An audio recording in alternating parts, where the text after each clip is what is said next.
Champions of the realm, in fortunate and immaculate timing, we are proud to present to you game number 3 of the semi-final set between FeBrii and Virtu. My name is Vox, joined by I Hold Shift. On your caster microphones today, we're entering Jaguar Falls, and on your left will be FeBrii. On my right is Virtu, and we have some interesting picks come out, but most of all, I'm excited to see Virtu make it this far into the tournament shift. We haven't seen them get this far except in one previous week, and it is such a joy to see teams really rise up from their ashes. Indeed, and on the left side, for the side for FeBrii, Evulli will be on Bomb King, MystiXGoDZ and Adroxus, PowTecH on Pip, Madman playing Cassie, and Supersully on the Fernando. And you know them, you love them. Virtu led by the big man on campus, BMOK on Barrack, who goes down for first blood. And let's hold on to that for just a second, because nobody saw that one coming. MystiXGoDZ picking up Islands. Madman takes out Larry, and you can see that Islands on... the Drogos gets shut down. Evulli takes out Quasi. I mean, good grief. That was just, in a matter of seconds, the whole lineup is eliminated.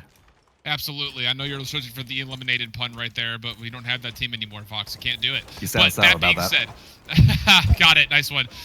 Definitely a little tardy. And as we go here, it's going to be 82% and counting right now for FeBrii. And I don't think Virtu can really contest this at the moment. It is going to be, again, Bomb King doing a lot of burst damage and then blasting himself right back out. Virtu didn't even have a chance at that one yet.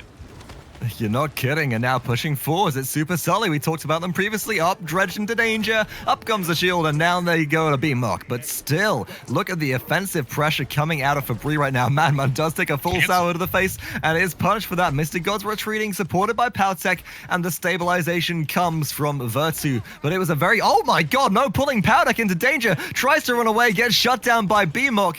Good grief, where was this Virtu on the initial push shift?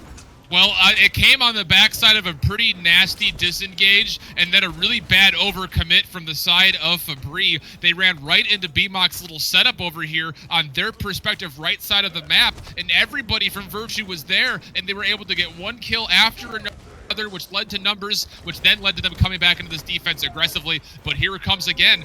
FeBrii not going away. A cursed arm in the air. Evulli with the kill. MystiXGoDZ with another. Larry will barely get away as that Ying, and Envious at the backside will fall. So a flip-flop of team wipes coming out so far. Although Larry is able to trade with Madman, which is a decent trade, but still a lot of the damage was done as FeBrii is now rolling this up the hill.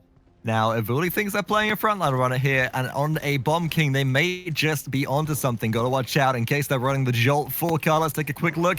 Oh, they absolutely are. Evulli looking for the opportunity, has Grumpy Bomb available, not gonna throw it in. Poppy Bomb's up and over. Grumpy Bomb now down, trying to deal the barrack turrets, and they have successfully taken them down off the map. No, back onto the map. Just the last second comes BMOK, and that was very, very near all FeBrii's game, but the Poppy Bomb not succeeding will cause the rest of the team to disengage for the time being. Good damage coming out of Virtu. In dives Quasi onto Madman. Madman taking no damage, and that could be an overextension coming out of the team in red.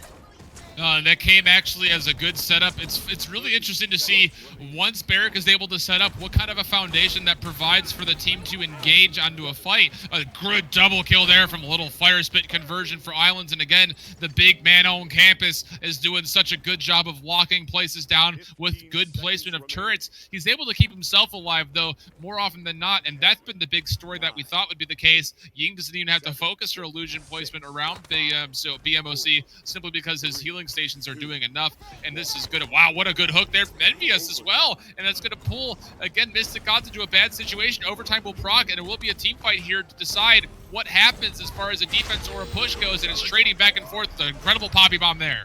I think we're going to have that answered, or rather the question answered, because there has been an ancient rage coming out of Envious, but was that the right time to use it? Overtime still ticking, down goes Evulli to BMOK for the double kill, but still a very important ultimate used by the team that have the Drogos on board, so they don't have to worry about it being shut down by Drogos, and instead it's used just on the defense right there when perhaps it didn't need to be. Sitting now on 100% charge for all 5 players. FeBrii, they have the cards, they have the items too, as they are ahead on credits, it would appear, but noticing the damage coming out of just Evulli right here. We can forget about PowTecH on Pip, they're 0 and 3. Evulli 7, 4 and 2 is forcing 3 players into Blast Shields 2 currently. Yeah, and you know, you still get a couple of that little bit of play from obviously the Pip ultimate, or the Pip lob shots, and I believe also Androxus's ultimate can get countered out a little bit by the blast shield. So that's actually a pretty solid pickup as well. But the big story here, without Ancient Rage being up, is Pip is going to have a free pass to utilize that on Makoa if he can find it. The Dome Shield used early to try to get control of this point, and that's actually your only actual source of neutralization of damage. So now it's all about whether or not FeBrii can hit these ultimates. Well, it will be the ultimate coming through. That's the King Bomb, but that gets shut down. Polymorph is huge, though. Envious taken down. Dragon Punch coming in, looking for Fernando, but Supersully already has the Immortal online. Damage rains down from above. It's MystiXGoDZ with the Accursed Arm, picking up nobody. PowTecH confirming a kill on a BMOC, and it's down to Islands and Larry to try and retake this one, and it will be a 4 versus 3, as we're going to see MystiXGoDZ push in, try to take down Larry, but Ying is just too survivable right now. Goes down to Evulli. Not time to take charge. I'm taking that away from you, says the Bomb King. But that is the full retake coming through. The Poppy Bomb displacing people, but it's not providing enough damage to strip this one away. And with a nice pull into Madman, who should go down shortly, to the rockets coming out of Islands, or maybe the shot from Beamer. No, just able to escape. This should be the point capture. Still going, actually, to FeBrii. Yeah, the favor comes off of the idea, again, that Dome Shield was utilized so early that there was just essentially free damage ultimates being put down by MystiXGoDZ, as well as, you know, Evulli able to start things off with the King Bomb, even though he was taken out early, and then great Immortal usage again, Supersully knowing exactly how long that channel will take and when to properly utilize that, canceling out the Dragon Punch. Second point in a row to FeBrii, but still, the defense has been strong so far from Virtue, and they need another good one here to even this up at 2-2 and give themselves a fighting chance.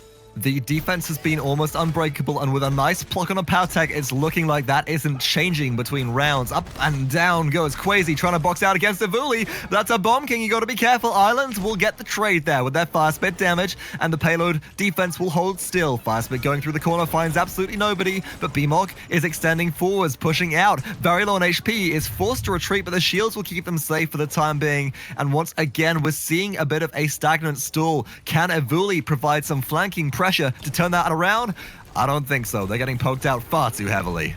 Yeah, but a big engagement happening over here on the left side of the map, respectively, for Virtue. Right in front of Jaguar Falls. Ancient Rage is being used. He needs to find a hook onto somebody. Supersully taking a lot of damage. Dragon Punch coming in as well. Will not find the first target. Looking for a second. Is not able to look up and see where the Androxus was floating just above it. But still a lot of damage coming down, and it is Virtue at the numbers advantage, and now zoning pressure as well onto that side of FeBrii, who are going to have a hard time getting back to this payload.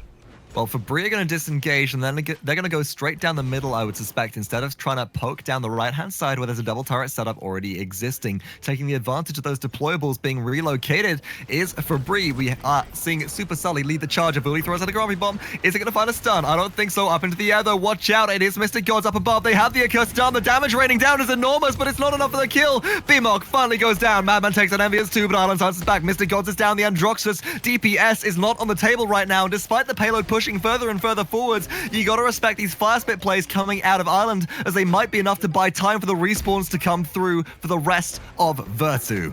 Yeah, Islands cannot get picked here, and he does, unfortunately. Madman getting right underneath him from the bridge, able to find a lot of secures after dodge rolling, and BMOC as well gets stunned out. He will live for at least a little bit, but no, a double kill on the back end of that for the side for FeBrii. They're able to put numbers. Buck Wild using desperation, looking for any kill possible, but it's still just cleanup after cleanup, and FeBrii will walk that in. 3-1 now the score in favor of the blue-sided FeBrii team.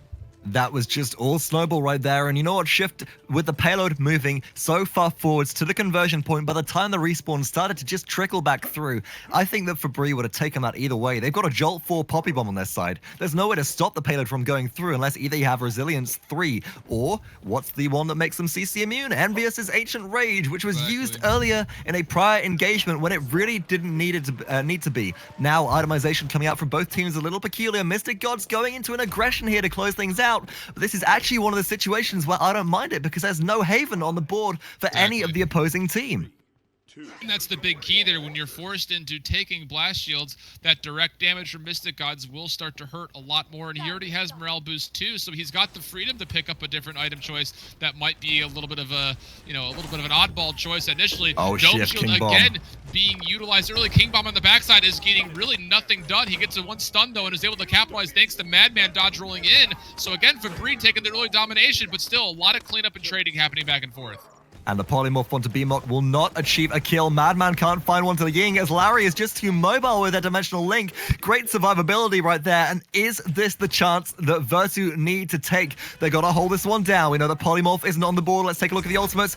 It's only Supersully sitting on their Immortal right now, who can potentially be a little bit more survivable. We're surely about to see the... Oh my goodness, the Immortal used. And seeing that, we're gonna see Islands on Drogos go in for the kill. They take out Supersully. No more tanky Fernando, but up in the air, MystiXGoDZ with the morale boost has the accursed arm available once again, and there is too much damage for Virtu to deal with. They are bending, they are breaking, they are falling apart after Evulli gets a double kill. It's only Envious left alive. Evulli with a triple kill, saving it for their team, and at 85 points in favor of the capture going to Virtu. FeBrii, they take it back and look to close out not just the game, but the set in a 3-1 victory. And Virtu needs to move a little bit here. They might not be able to get there in time. They're going to have to force their way in and dive. Fortunately enough, Envious is able to stay on his mount longer than I think FeBrii would have liked. And now it will be overtime being proc. 99% for FeBrii. But again, all the shields in the setup for BMOC is coming in hard. And there's a lot of kills being cleared up on the back end of this. This could be Virtu coming back and taking this point. Oh my god, BMOC, how are you staying alive? MystiXGoDZ goes in though. It's a triple kill so far. Can MystiXGoDZ find the quadra kill? Oh my goodness, the ground shots come out from the accursed arm, but still Island stays alive. But no, they will be killed by Evulli going down right there. Crazy on Bug, disengaged for just long enough to stay off the objective, and that will be FeBrii closing out the third game in this best of 3 semi-final set and advancing to face Kungarna in the finals. MystiXGoDZ just saved his team and converted that himself. It was a bad situation for an Andro to be in. He mitigated so much damage from using that reversal and shooting it back into them. That little burst damage actually took a number of characters down to below a quarter HP, and he was able to finish off 2 with just 1 clip from the revolver, able to then put the numbers in favor of FeBrii. And I'm not sure if that's a little bit of an overtime bug where it procced 3 times in a row, but regardless, FeBrii had that in control at the end, and it resulted in FeBrii locking that one down, moving on to the finals for 2 weeks in a row. But props for Virtu for coming out and giving FeBrii that hard of a time. They will still have a shot at that 3rd place as they move into the bronze medal match. And that 3rd place will still have a cash prize available to them, of course. There is $5,000 in prize money available for the top 3 teams in the Challengers circuit for both the European and the North American region. So it's not just the gauntlet spot that they're all aiming for, but we cannot ignore that any longer. Kungarna versus FeBrii is your finals matchup. And despite Ardent putting up a good fight versus Kungarna, I mean, well, was it a good fight? They reached the finals last week, and this time they were just shut down, so Kungarna coming out strong. FeBrii, the 2nd seed in this tournament, have to match force with force, aggression with aggression, and find some way to not get outdrafted and outplayed in order to retain that top spot. Absolutely, and you know there are a lot of things happening in the bronze medal match too. It's not over for Ardent or Virtu yet, but it probably will be over for whoever does not finish in 3rd, simply based on the insurmountable number of points that will be accomplished here from FeBrii or Kungarna. So it's a lot riding on this. You know, the top 3 teams from this week will all have an argument going into week 4 of how they could possibly be going for that coveted spot in the gauntlet and that pretty little prize pool of $5,000, at least a share of it. Absolutely. Now, champion drafting is occurring, and Shift, they say good things come in 3s, but I like to just recap really quickly. It's not good things that come in 3s, it's 3s that are good things according to this week of the North American Challengers circuit, because we've had in week 3 a best of 3 set, go to 3 games in every single round so far. This is just fantastic to see, with Paladins competition becoming so even. We're seeing the skill gaps reduce between teams. We're seeing clutch moments like we just saw, like we've seen in every set so far, and the skill gap, as I said, it's narrowing, so the competition starts to heat up. As we head into our map drafting phase between Kungarna and FeBrii, well, I gotta ask you, Shift, based on their previous performances, do you have any predictions as to what we're likely to see? I think for sure Kungarna is going to allow Frog Isle to go through, and on the flip side, I think FeBrii is definitely going to allow Ice Mines to go through.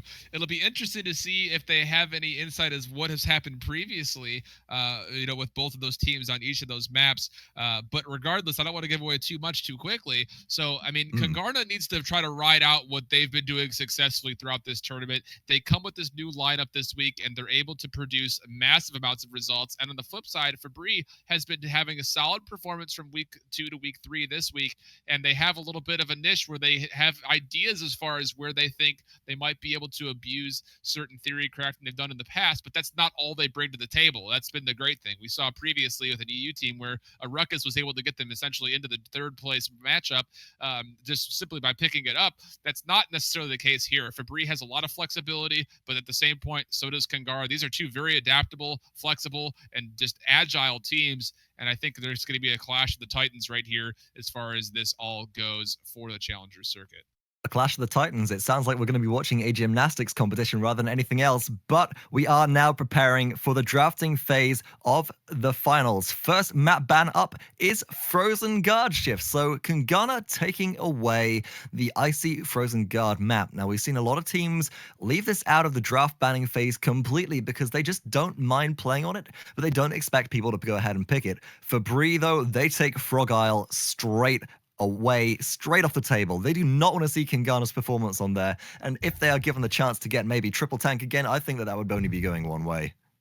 Oh, I mean, absolutely. And I think that's definitely, both of those map do provide a very centralized point focus. So I think that maybe even if there is recon from FeBrii, that's still just not a map they want to play on, just simply because of what it does provide as far as that centralized, focused frontline versus frontline. That's something that we haven't seen them really utilize all that well so far. It's been a lot of let things happen to us and then re-engage when the opportunity presents itself.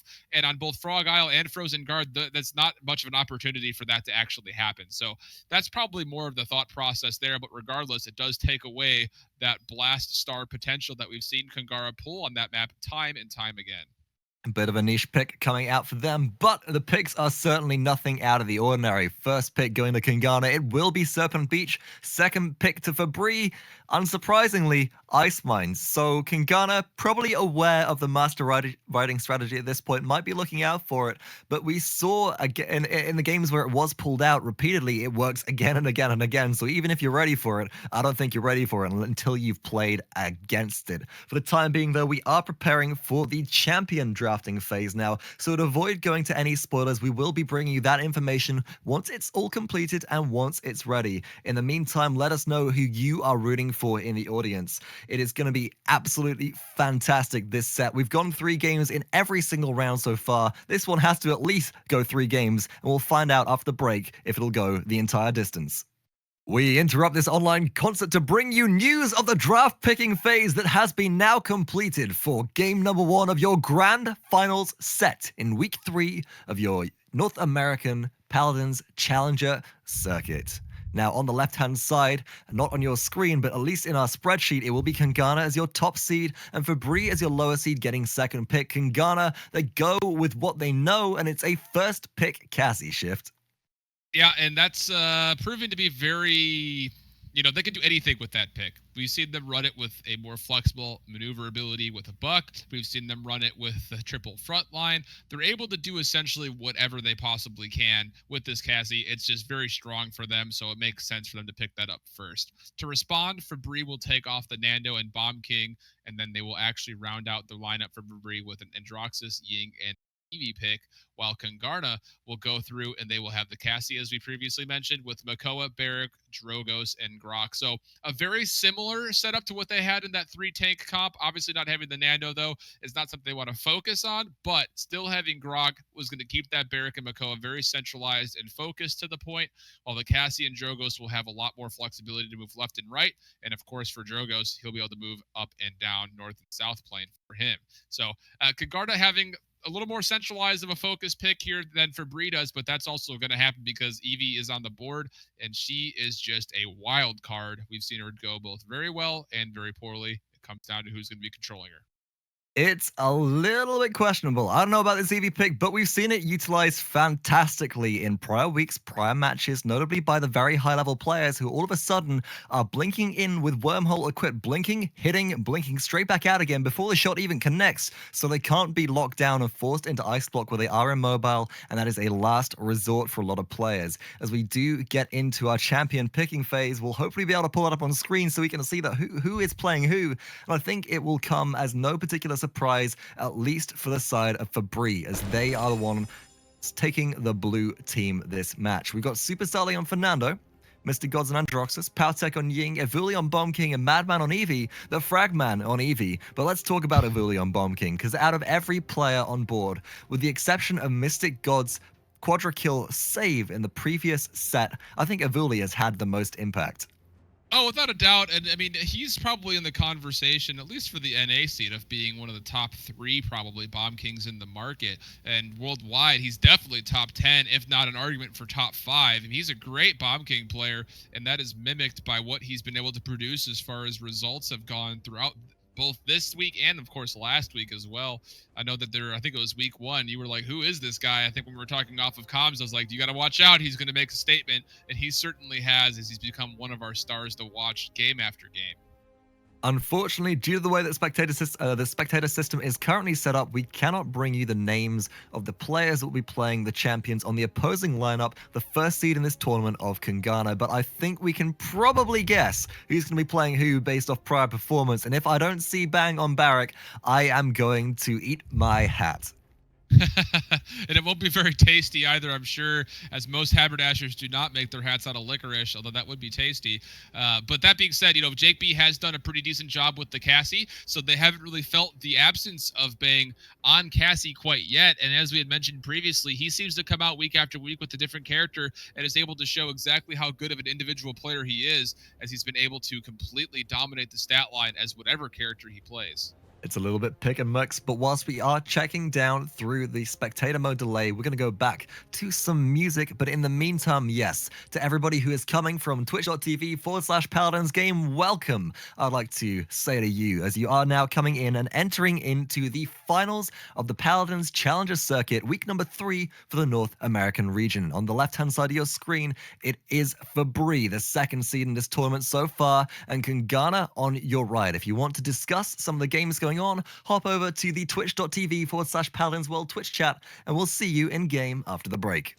Ladies and gentlemen, champions of the realm, welcome to the grand finals of this 3rd week of your Paladins Challenger Circuit, the region of North America. My name is Vox, joined by I Hold Shift on this lovely day on Serpent Beach, and please, Shift, introduce me to our teams.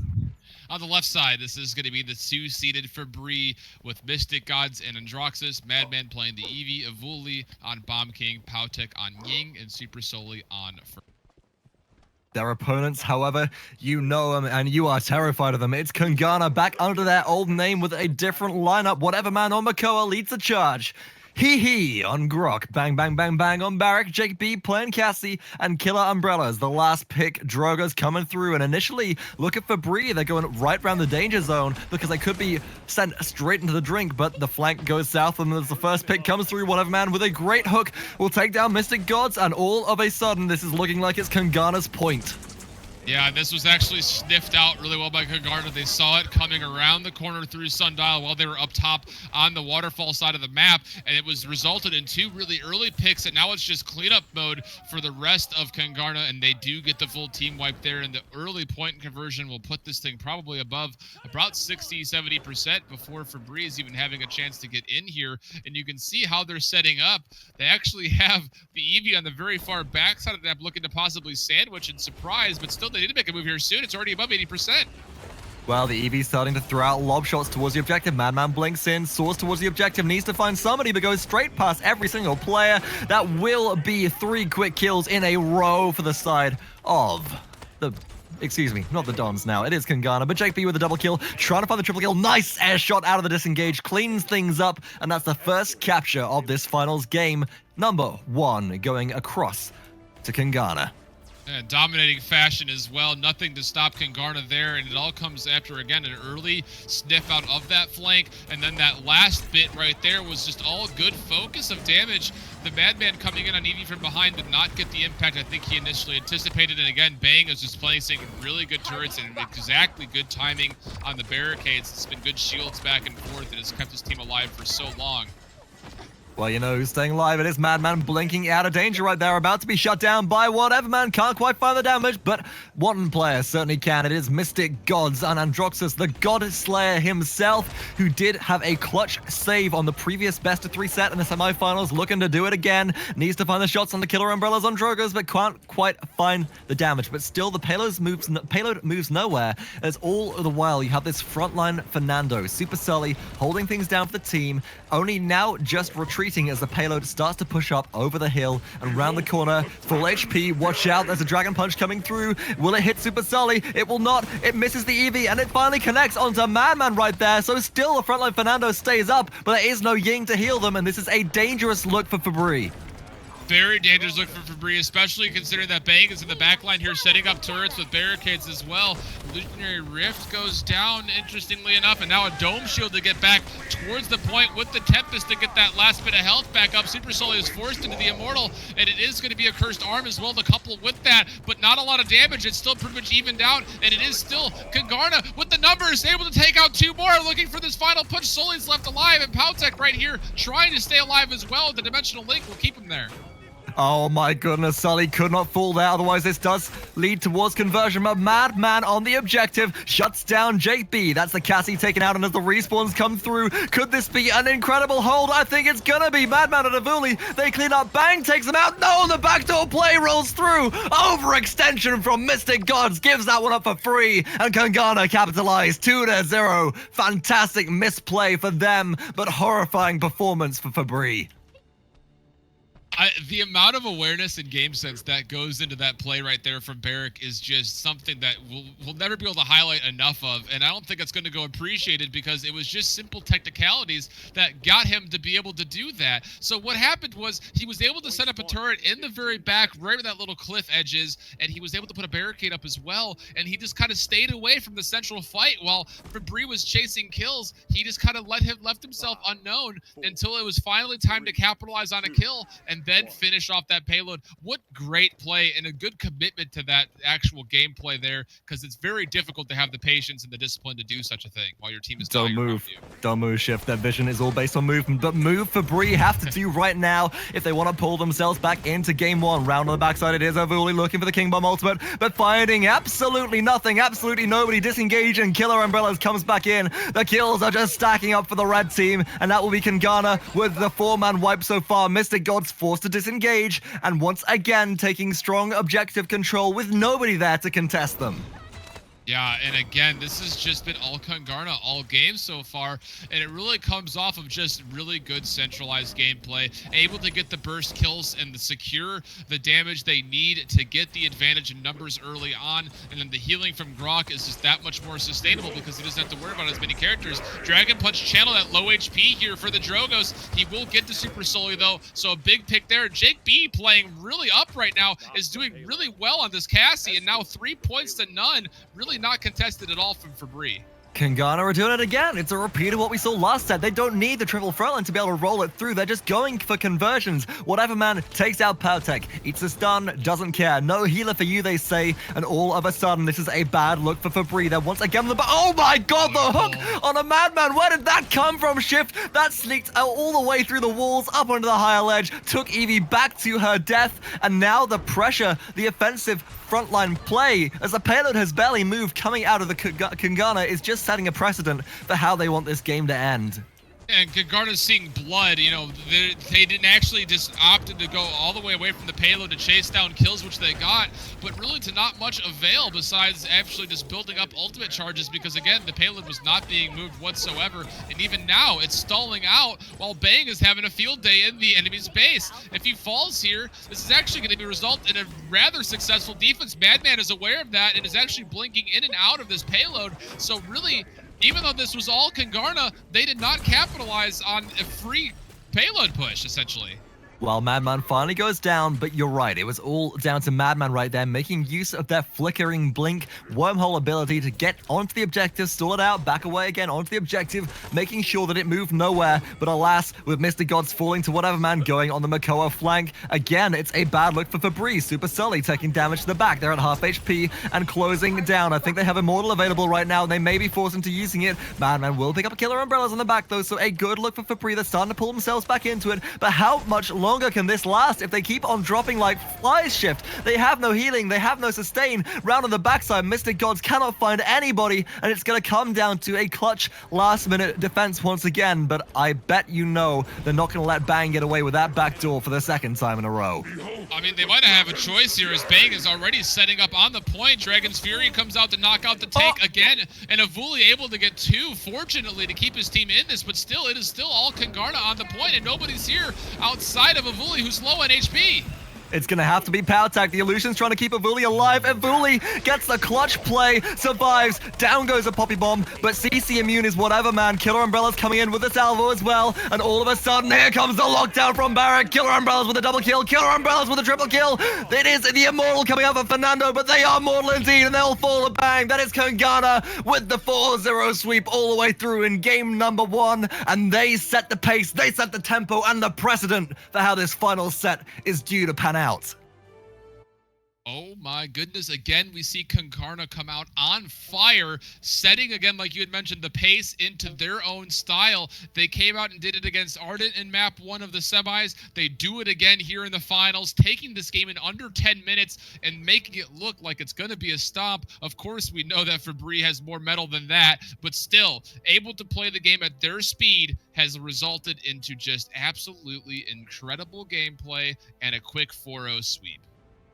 Kungarna have one speed, and it's go, and that's exactly what they did. They went and they took it. It was a sweep, and Killer Umbrellas, one of the highlight players from that game, just able to dish out so much damage, 65,000 in a 9-minute game. Really impressive play from the Drogo's player, but we can't ignore the fact that Bang was able to pull off plays like that backdoor. They don't have much damage, they don't have much shielding, but when you get the objective control, none of that matters. No, it absolutely doesn't, and I mean, there's just not enough to be said for the combination of Killer Umbrellas, JAKEB, and Bang. Really, the whole team. I mean, whateverman had a lot of really clutch pulls as well to start things off correctly for his team or secure back end kills on the back of team fights. He did a pretty good number of damage, or not damage, sorry, healing as well, sitting at 15.6k. It's pretty considerable for a Grok who we normally expect to not have that totem up very much in the face of a character like Bomb King, and as source of having Fernando too. Flamelance is able to focus that while still putting out damage, but still great overall team cohesion from Kungarna. And like we had mentioned previously, this new 5-man roster looks for real. It certainly does. Going into game number 2, though, the map pick, you've already heard it. It is going to be Ice Mines. It's a FeBrii favorite. It's certainly something which we've seen them excel on previously, and they have met some weird team compositions along the way, but the master riding composition, at least itemization that comes out of them, definitely lends them a bit of a surprise advantage. Going into this game number 2, champion drafting is still in progress, so we cannot bring you updates until that has unfortunately finished.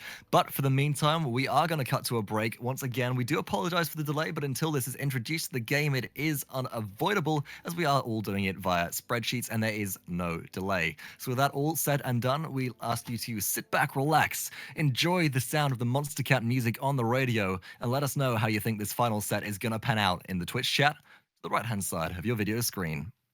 Welcome back, everybody, to the champion drafting phase of Game 2 of this best of 5, not best of 3 as it might display on your screen, finals between Kungarna and FeBrii. After a dominating 4-0 sweep, Kungarna currently lead, but now we're heading into FeBrii's map choice of Ice Mines, and FeBrii do have first pick for their champion loadout as well, so Shift, my co-commentator, my partner in crime, what are they going to lead with today?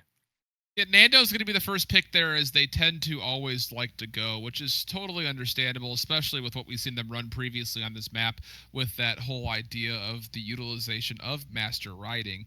They do follow that up with a Bomb King and then a Barrack, and then as Makoa was taken off the board, they go and finalize their roster with Ying and Buck. So not exactly a situation where I will expect to see them pick up Master Riding here, that not especially with not having a Maldamba there or a Pip, but also running the Buck is not really necessary. You might still see it come out of Barrack and Nando, but that is not necessarily a guarantee, and it's also maybe not exactly the most favorable situation. From Kungarna, though, it will be the Cassie Makoa first 2 picks for them, rounded out with an Andro, Drogos, and a Pip pick. So again, a much more focused, kind of flexible run here for Kungarna, and as we would expect, we've seen Pip be ran very sufficiently before on Bang Bang Bang Bang, and he is able to put out tons of damage outside of his ability to crowd control and actually get a pretty good amount of healing done too. So a lot of flexibility from Kungarna to make things happen very quickly, while FeBrii will be looking to sustain a little bit longer and try to find a way to get into the backline with this Buck pickup. I think we should talk about Bang's Pip right here before we get any further. We got JAKEB still on Cassie. That's kind of a staple right now, but Bang Bang Bang Bang, you didn't see it last week in week number 2 because it got knocked out so early. But the Dons in week number 1 absolutely destroyed, specifically on Ice Mines when people took Cassie away from them in the finals with Bang on Pip. And the reason why, it was morale boost number 3 shift. Yeah, absolutely. And I think that with that possible knowledge being shared and understood by FeBrii, we'll probably see Kakanuk go back into resilience here, facing up against that Pip, which will be really smart. And to be honest, we might even see Barrack pull that out too. Again, if those frontliners can stay up that against the face of that Evil Mojo, it's going to provide a lot of able to turn around and reinitiate on the back end of it. Whereas if they do use Evil Mojo, the team for Kungarna has to commit to following up with kills. And if that's a lot less time being spent as a chicken, that's more potential for you to re-engage that and turn that tables around on Kungarna if you are FeBrii. Gotta ask though, can you afford to go into resilience when facing this lineup? You're facing double AoE damage from Pip and Drogos, and Bang being one of the few players we've seen in the Challenger circuit that actually racks up massive damage numbers on Pip, and then you're facing the direct damage of Makoa, Cassie, and Androxus. Cassie and Androxus both having the potential to be hyper carries if you let them get away with it. So where's the shift right there? Yes, resilience might be useful, but is it enough, or is the polymorph ability enough to warrant that really coming out? Well, you also have to keep in mind that you will reduce the time spent stunned by Makoa's grapple as well, and whateverman has shown to be very competent there. And of course, also the displacement from Drogos' Spitfire will be nullified at least slightly on top of that. So it's viable, but you bring up good points, especially with how much split damage focus is on this team right now for Kungarna. There is going to have to be some kind of a pickup choice here between either going for resilience or trying to focus the cancelization and negation of damage coming out from either burst or single target focus.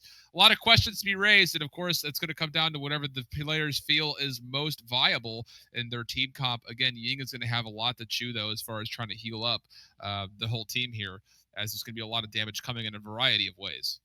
With that in mind, whilst we get our spectator clients all synced up, we will be back with the action in just a couple of seconds, as we are now in game, maybe just a minute on the clock, of game number 2 in this grand final set between Kungarna and FeBrii on Ice Mines.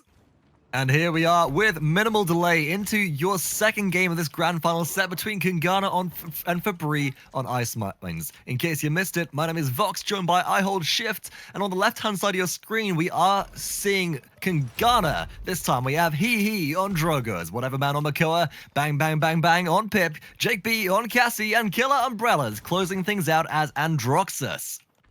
And on the flip side here for FeBrii, Evulli will be on Buck, MystiXGoDZ on Bomb King, Madman on Barrack, Supersully on Fernando, and PowTecH on Ying. And I need to insert a correction. I meant to say Kakanuk's pickup of resilience, not that he is playing Fernando this time through, because he obviously does not play for. Well, it will be the 5 times Master Riding composition coming out, or selection for FeBrii. Let's see how it pans out. Gonna see initial aggression met. Oh my goodness, full 5-man force straight in, but it's Hi-Rez who picks up first blood right there. You can't out-damage Kungarna. Killer Umbrellas takes out MystiXGoDZ. Supersully can answer back, but only briefly as the wipe comes through. I mean, I said you gotta meet aggression with aggression, but I didn't mean walk straight into your doom right there. You can't kick a porcupine in the bomb, because it will come back to haunt you. You gotta dig those spikes out of your feet afterwards. And oh my goodness, that was over quickly.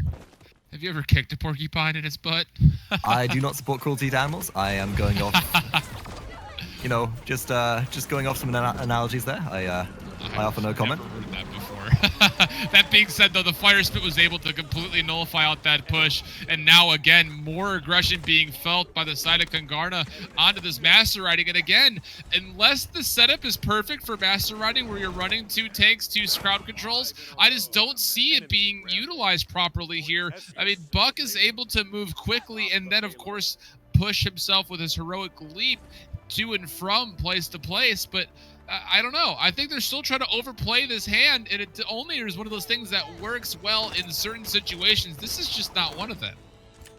What I'm also curious to wonder about is, we've got Evulli playing Buck and MystiXGoDZ playing Bomb King, and we recognize that this may be due to the fact that, you know, maybe MystiXGoDZ does not have a Buck in their lineup. But after Evulli's success previously on Bomb King, I am surprised to see that they're trying to turn that one around. Evulli getting poked out very low as force disengagement. MystiXGoDZ has picked up Killer Umbrellas here. Around on the flanking route, we will see whateverman look for a dredge anchor somewhere, but that's not the story we need to talk about. It's Hi-Rez on Drogoz currently with a double kill, with a triple kill, maybe a quadra kill as PowTecH is forced to flee. Oh, the dimensional link isn't good enough. They're completely out of the issue behind the map, but they should get shut down here, dredged to their death by whateverman, and that's the full stagger team wipe, and it's a bad look for FeBrii once again. Ooh, and a good Evil Mojo to knock out Supersully very early on, and Killer Umbrellas able to find a pick on the MystiXGoDZ too, actually, as he gets Madman as well. And a good hook again from whateverman. They're able to turn that 3-on-5 around, and they're able to actually get the advantage and possibly the push. And that's PowTecH accidentally dimensional linking back to base right there. I mean, can you spell snowball, please, Shift? Because on the Ice Mines map, it could not be any more appropriate. Well, it starts with an S, but then an N and an O, as in no chance right there for FeBrii. A 3-on-5 converted. Are you absolutely kidding me? How do you let that happen? The Pip ultimate was perfect. Able to take out Supersully early, and then Killer Umbrellas. We've seen him play this Androxus before, but maybe not quite like this, as he was able to take out 2 enemies directly in his face. And you can see FeBrii scrambling here, saying, well, Master Riding didn't work out so well. Now we need to change our strategy, and they're going to be behind as they move into the mid game here. You know who isn't, though? It's Hi-Rez on Drogoz and Bang on Pip. They're sitting on rank 2 of both Wrecker and Cauterize. So 100% increased damage to shields and 60% healing mitigation on the AoE champion. I love it. Now we're seeing... Ooh, where are they going to come from? That's actually going to be FeBrii, all grouping up on the high ground here. They're in danger of being bopped off the edge of the map if Hi-Rez hits the right time. Fire spit. Hi-Rez cleans up PowTecH already. That's all a sustained gun. Supersully will take out Killer Umbrellas, but is that enough? Evulli activates Buck Wild. They're going in deep. They find JAKEB, and this could be the FeBrii that we've been waiting for, but whateverman with a great bait on the objective. I rate 8 out of 8 mate, because that comes through and shuts down MystiXGoDZ. Whateverman with a double kill. Whateverman trying to find the triple kill, and they will with that dredge anchor, shutting everybody down. Maybe even the quadra kill. No, Hi-Rez steals that away with a fire spit, but great play coming out of Makoa. Lights out and worlds away from what we've seen in previous weeks. Where has whateverman come from? This was not the same character we saw last week. He did not have a very good tournament last week. He's playing lights out. He's on a 15 kill, able to pull off a great ancient rage and then a pull on top of that. And this has just been all Kungarna at the hands of, again, meeting this frontline presence hand and foot, essentially. The Bomb King ultimate does come out and will find Bang, but it's a little too late as the payload has already been secured. It's now 3-0 in favor of Kungarna. I'm going to call it a mistype. You know, the objective's already gone. You use that ultimate to provide the opportunity for yourself to get back onto the objective. Otherwise, you back off and hold, because you can use Grumpy Bomb to disengage the enemy and provide some space. So why utilize it there only to have to flee and then no longer have that available when you really, really need it? And look at this. We're seeing players return to the objective so fast. Killer Umbrellas takes out MystiXGoDZ off the back of a lovely dredge anchor, and Bang now advancing as Pip. Just the one single champion is forcing everybody back. Look at this target prioritization from Killer Umbrellas. Look at the Evil Mojo. It's just everything going right for Kungarna, and I don't see any stopping this push for the second time in a row. Well, it's still a bit early to make that call, but at the same moment, I see what you see, and it's all damage and all sustained force right here for Kungarna. So things, if they continue along this route, will go well. Sully will clean up the back end, able to stall out and let FeBrii catch their breath a little bit before he does fall to Bang, but that's the only kill he will find. But he's still around here with the Drogos, able to do a lot of damage. Again, it was unchecked for a lot of this as he was able to jump up into the air around that little ice platform and get a lot of damage down for free. Now Killer Umbrella is able to help up clean up a dual combination of a triple kill right there. And as Kungarna comes back, this is looking strong with less than a minute now ticking off the clock for the overtime. Well, Dragon Punch is coming down from Hi-Rez. They're looking for somebody, but they're going to find the player who's away from the Immortal. It's MystiXGoDZ going down. Fireball from Supersully. Is the Flame Lance damage enough to shut them down? No, that's still going to be Drogos escaping, coming back to fight. Buck Wild used by Evulli, but is it enough? I don't think so. They're too far away and too poked out. So low. Bang, advancing onto the objective. They are 61% of the polymorph. They don't have it available, but that's the Ancient Rage coming out of whateverman. They got a triple on the back of that last time, and combined with all of the damage coming out of the rest of their team, the Fire Spit raining through. I think that's enough. That's the full team wipe. The respawn from Buck in just enough time to put this into contest. Once again, Madman respawns, and there goes the lockdown. But is it enough? They're buying time for the respawns. Whateverman poppy bombed away, brings a player with him, but Madman will get the kill at close range with their shotgun. And I think FeBrii, they may just have done it here. They may have saved themselves. Madman, one of the saving graces with that lockdown, and they're going to be in this game for that little while longer. Yeah, another instance where Madman is able to come through in the thick of things and keep his team in it. What a good play to get that dome shield down. Let him sit in there with, again, another force of the barricade there too. Double shield, keeping him safe from anything that might try to invade in on that flame turret. Able to lock out and then push away the rest of that Kungarna force. But again, what do you choose to do here from itemization? You already put one into Master Riding, and it's a strategy it looks like they're trying to just stay away from. You have to keep in mind how big that was. That's a lot of early credits going into a strategy that completely fell face first, and now you're stuck with it. So do you go back and recommit, or do you just go on with the game as if it started 5 minutes late? And it looks like they're going to attempt to just stay away from Master Riding and go back towards their traditional builds. So much loss, though, by putting money into that early equity of Master Riding. Well, Madman is going to try and capitalize on that. They put 2 points into it so far, but that's a barrack. That's not something which I'd consider unusual. Onto the objective immediately. It's going to be the point hold this time, but in comes. It's going to be all the polymorph coming through, and there is just so much damage being thrown about, but Bang goes down. That's huge for FeBrii on the defense. They're already at such a numbers advantage, it doesn't even matter. It's going to be Evulli left alive, immediately force away, and that, I don't know, it's like a sugar cube drops into water. As soon as Kungarna touch the force of FeBrii, they dissolve in an instant, and it just is no coming back from that. No, there absolutely isn't. And again, it comes down to the fact that I think they just overplayed this hand of the Master Riding strategy. It worked well in that one instance, but this has been a misplay from FeBrii, and it's going to cost them pretty heavily. Luckily enough, they're really close in the standings, and it won't cost them their tournament life, but this is just all Kungarna right now. Cleanups all over the place. MystiXGoDZ looking for a King Bomb. We'll actually find 2, and actually it looks like a 3rd from the Poppy Bomb on whateverman, but still, it's just been all Kungarna this game, and unless something changes, this is going to be 2-0 in favor of Kungarna at the latter point of this Ice Mines map.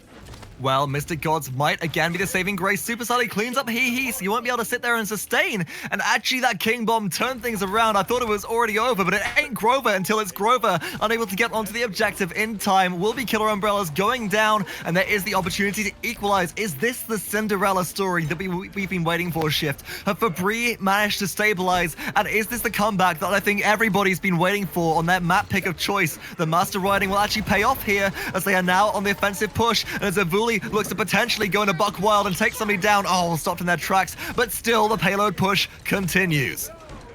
Yeah, it's still an uphill battle all the way through. If they're able to finish this payload conversion, it will put them in a more favorable spot, but again, it's going to take a lot. They don't have items on their side at the moment, as there's so much offensive itemization coming out of Kungarna in Wrecker and Cauterize, and you can see exactly how impacting that is as the cleanup just comes up so quickly when you don't have shields or heals to help you out. Well, you got some heals from PowTecH, but it doesn't even matter, as there is just too much damage coming out of Kungarna now. And Kungarna, they go, well, hey, we have the advantage. Let's just chill here. This is the one choke point that everybody has to push through. Let's throw killer umbrellas out on the far side. Fire spit, interestingly enough, going through the gates there. Didn't know that was even an interaction you could have, but the rocket won't follow it up, so no big AoE explosion. No dredge anchor through there either, whatever, man. Nice try. And killer umbrellas zoning out the backside, stopping players from going round underneath the caverns. This is going to be a 5-on-5 in a very tight choke point. Whatever man finding a huge hook onto Evulli as soon as the heroic leap is down, and that's immediate decimation. A 5 versus 4 advantage to Kungarna, and they're going to capitalize on that and look to run the last remaining players down. Yeah, and Bang able to get in there and finish off 2 of those aforementioned players. This is just a slaughter right now. It is literally just carnage on carnage for Kungarna, and this is looking really bad right now for FeBrii. And I think if you're looking at what you go into Game 3, whether or not you get this point conversion or not, I think you have to try to reset yourself and come at this a different way, because Kungarna is just dominating all of these team fights without much contestation really at all. Well, fortunately enough for FeBrii, this won't be the game win if Kungarna make the defense, but it does put more pressure on them to get successive captures again and again. And, you know, after that fantastic King Bomb, you can't rely on plays like that consistently. You have to be consistent across the board. You can't just rest on the laurels of your wildcard pick, with Supersully being dredged in, with killer umbrellas coming round from behind, pinching the teams. Oh no, JAKEB's here as well. This is just utter destruction. Madman will take out JAKEB, but it's not quite enough. In not quite enough time, and that will be the defense successful for the blue team. 3-2 to Kungarna is your scoreline. Yeah, absolutely. And, you know, the other side of things here is the fact that they were throwing their lives into that dive right there just because they knew that even if they were staggering their death timers, it was going to be too much pressure to ignore, and they were not able to get back to the payload where FeBrii. So a good utilization, knowing exactly the situation you're in to make sure that you can actually get back and confirm that defense, which is exactly what happened. 3-2 the score, and again, FeBrii needs to find some momentum here on this neutral point. So here's my issue. They have the master riding to their advantage currently, as they've all invested 1 item into it so far, at least 2 item levels for a couple of players now. It could have worked out for them, but the big issue that I've been seeing is that Supersully doesn't go in first. You're seeing players like Evulli just jump in past everybody. If you're going to run that face roll strategy, you got to stick behind your Fernando, you know? You got to be behind that shield, but if Fernando gets pulled into danger, it's a bad look for your team. Initial point control goes to the red team, but here comes all of the ultimates. Killer umbrellas, a cursed dome is mitigated by the immortal. JP does get up PowTecH though, and as the lockdown goes down once again, Dragon Punch, Evil Mojo coming through in combination. It's the cleanup crew in full force. That's a full team wipe in a matter of seconds, and Kungarna look to take this one away as they start ticking up objective capture percentage on the point. And unusually, we're seeing whateverman zone on Makoa because they just want to get up in people's faces and cause a bit of a stall. Just incredible patience out of Kungarna, knowing the Immortal was popped, as well as the Dome Shield, able to sit back. Look at them, they're doing it again. They hear the Bomb King ult come in, and they're all just backing up, allowing this to come in. There was nothing found from that Bomb King ultimate, and now they can re-engage on this situation. What incredible patience and discipline from Kungarna. Even though they are falling on the outside, a lot of health pools are being traded back and forth, and FeBrii actually now with the Illusionary Rift will get healthy before Kungarna, so they actually will reinitiate on this point. Oh but my goodness, the understanding from Kungarna to back out is so smart. They just happen to be in a bad end of a combination of ultimates from the Illusionary Rift. Again, keeping FeBrii healthy, allowing them to get that point. Now 3-3, this game is turning all the way back around. I can't believe it, Shift. Who is holding the glass slipper here for FeBrii? Because it certainly fits. This is the Cinderella story we've all been waiting for. And now with conversion and win potential on their map choice, Supersully being poked out, though, they're going to have to disengage. Got to back off there, folks. Got to wait for the respawns to come through as JP on a bit of a tear shuts down everybody in their path. And now dredged in once again. PowTecH in trouble. Forced out around the corner, taken out by Hi-Rez. This is looking like a good defense from Kungarna, but Kungarna, they took the first couple of objectives so strongly, and now even without confirming damage from this King Bomb, MystiXGoDZ having such an unforgettable impact onto every single one of these objective captures. Yeah, absolutely, and that's just good play from him throughout the entire kit that he has available by playing Bomb King. And on the flip side of things, now that we're in the late game, the itemization is going to even out amongst L5 players from FeBrii as they look to go up against this really thwarting presence that Kungarna has put on throughout this entire tournament. That being said, the road is still long as there's a little bit over a minute left, but still, things are not looking good for this payload conversion as it's going to be, again, extra focus being pushed in to kind of delay the inevitable here as whateverman and JAKEB will be the last two left alive. They'll try to put more pressure down as FeBrii look to make this payload push go down the road. But here's the issue. Whilst that was 3 kills picked up onto Kungarna, the defending team currently, the payload didn't move anywhere, so it's not made any progress. Those respawns are already back in the issue, and he is making their presence known right now, so nothing really gained from that so far. It's contest on the objective, and it's still going to blue team. JAKEB with a double kill, dodge roll, misses and whiffs that, finds the long range damage, cooldown reset, Supersully run down, MystiXGoDZ gonna be pushed completely out of the issue, delayed triple kill for JAKEB right there. And with 24 seconds left, I think it's going to be another reset shift. So you're FeBrii, you've taken 2 clutch objective captures in a row here. You're going to look for your third one. What is your plan in the last 15 seconds of this push? You need to be able to stack up some ultimate charge. You're not going to be able to get out to this payload. You definitely do not want to give away anything in particular, especially when obviously they're not going to be utilizing any ultimates. If they do, it might end up on Dude Seriously next week. But that being said, it will be a successful defense. And again, it was just a lot of poking at each other. Nothing really gained nor lost for either team. And as we look through to what we're going to see in this final capture point, it will be FeBrii just about, actually, by the time they get to the point, every single ultimate will be available, and then only ultimate that will be missing on the field will be the scout from JAKEB, which is not exactly the worst thing in the world. But that being said, it's going to come down to who can execute these ultimate pushes better early on, and who can re-engage, take the brute force of it, and then come back and recap. It's going to be interesting. I'm excited to see what happens. FeBrii has shown that they are able to get back into this fight late in the control point phase.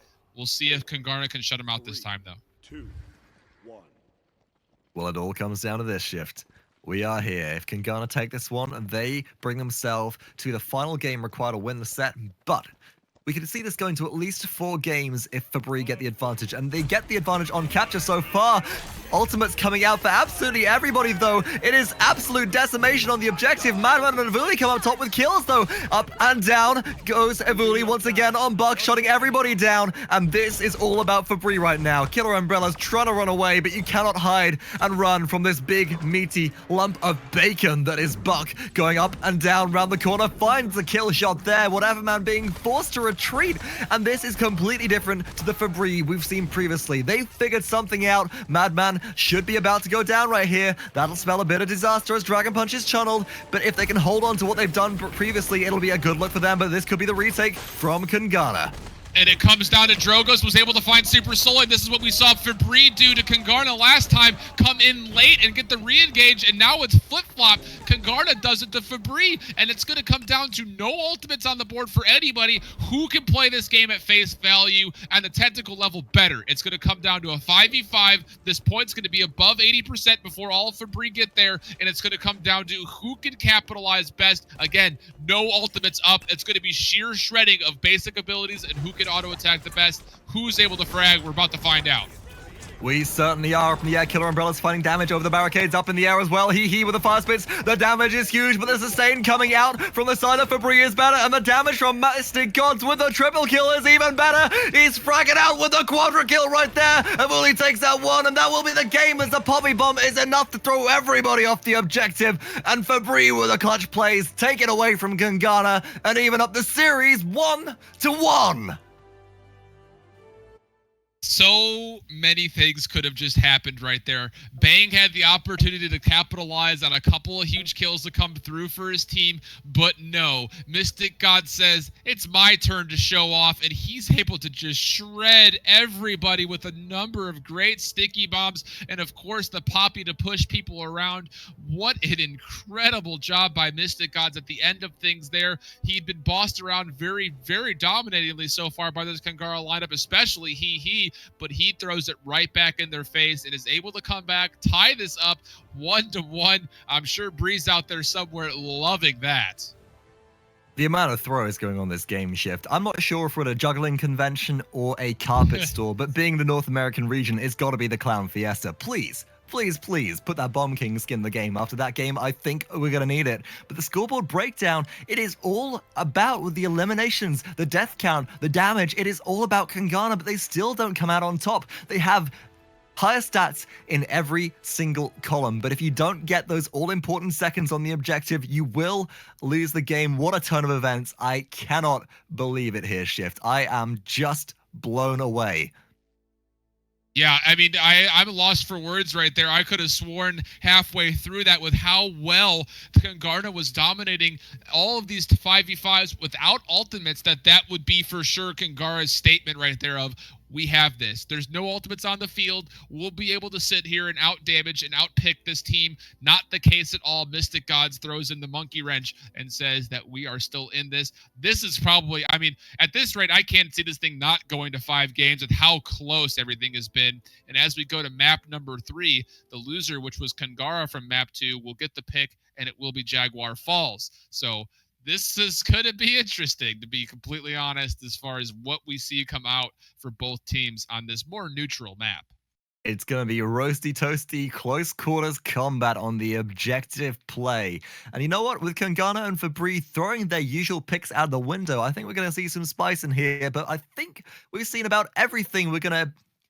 Everything's been played at this point. You can pick up maybe a Grover. We saw that played earlier in the tournament. We saw a Sky played yesterday. I think during this weekend, we've seen about everything that we can get. I certainly don't expect to see a Kinessa, so do expect more of the same. But either way, who they go to is something up in the air. We're now preparing for the champion drafting phase of Game 3 of this grand final set in week number 3 of the North American Challenger Circuit. Stay tuned, and we'll be back with the draft after the break.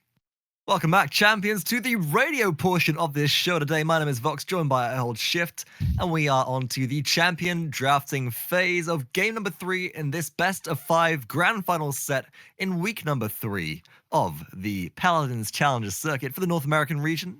And this is between Kungarna and FeBrii. 1 game to each team so far. The series is all equalized, and 1 team will take the lead with this successful win. But there can only be 1 team that takes a successful win, and with Kungarna getting the map pick of their choice, it does go to Jaguar Falls. Shift, how the team comes looking?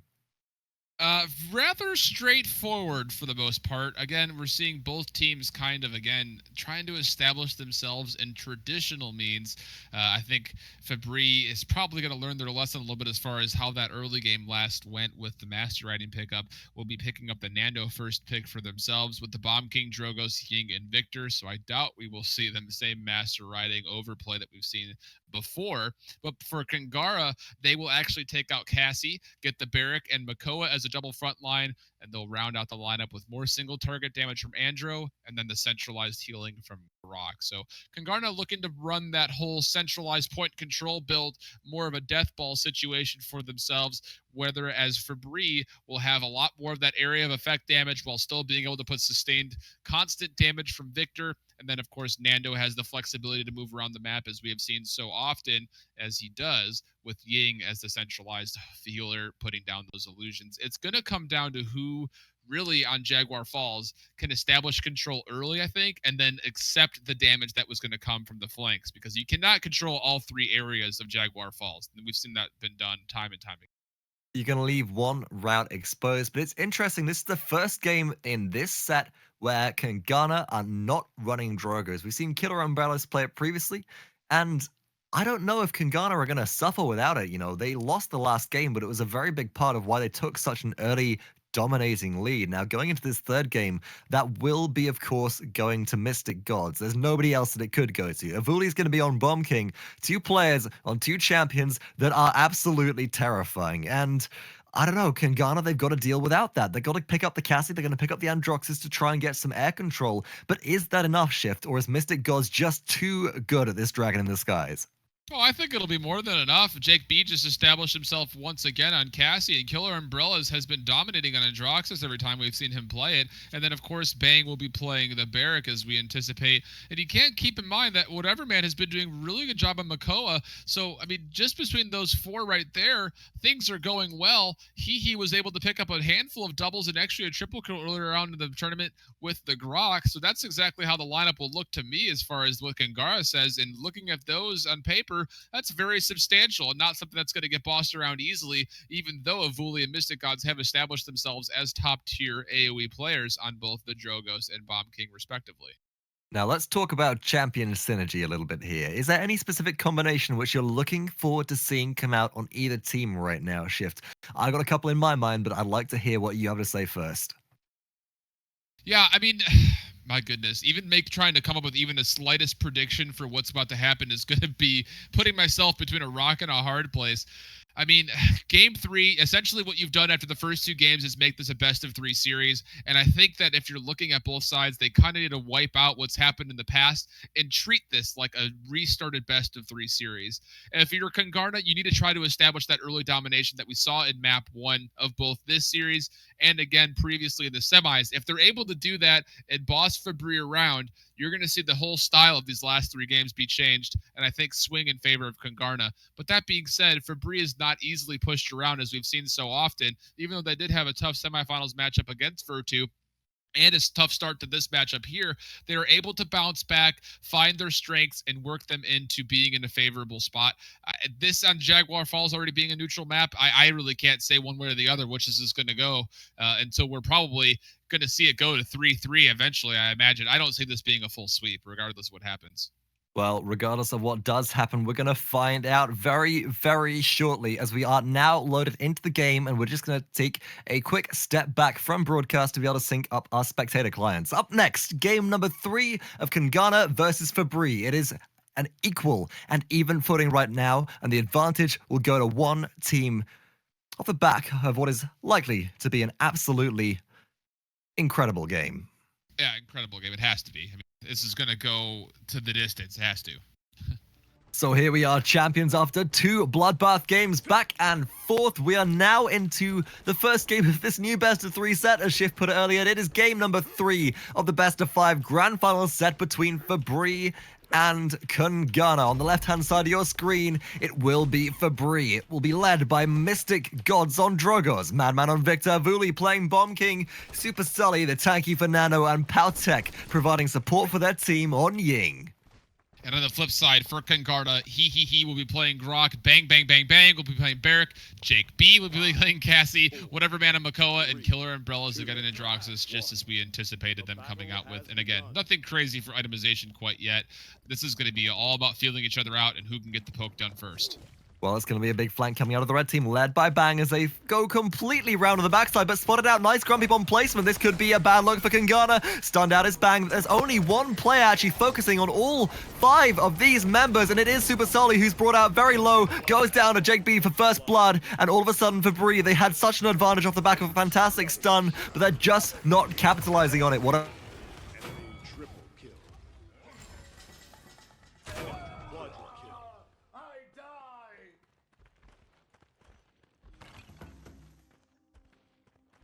Apologies for that, everybody. We do appear to be back into the game now. We had some slight audio hardware difficulties on the side of the production, but we are now back. We're seeing a lot of pressure come onto the side of Kungarna. They are getting poked out very, very low. MystiXGoDZ cleans up one. Can they find the second kill? Fire Spit meets Turtle Shell. Shield, and that is not enough damage being confirmed. Over the top, though, it's a big grumpy bomb coming out of Evulli. Will this turn the tide shift? It is overtime in favor of Kungarna, but JAKEB is still around. We've seen what they were able to do previously. Yeah, absolutely. And that quadra kill, which I'm not sure if any of that commentary came through, but he actually knocked off 4 different players there. And again, he's able to provide so much quick damage. And this is not time to panic quite yet for Kungarna. They're able to get back up their bag with setting up a little bit. And of course, whateverman as well. Here comes everything on the backside. JAKEB from the Sunroom able to put a lot of damage on the outside flank. And this overtime, 99 to 99, but it's all Kungarna as far as the health pools go. But here comes the Dragon Punch able to find out whateverman, and it's still pretty even here.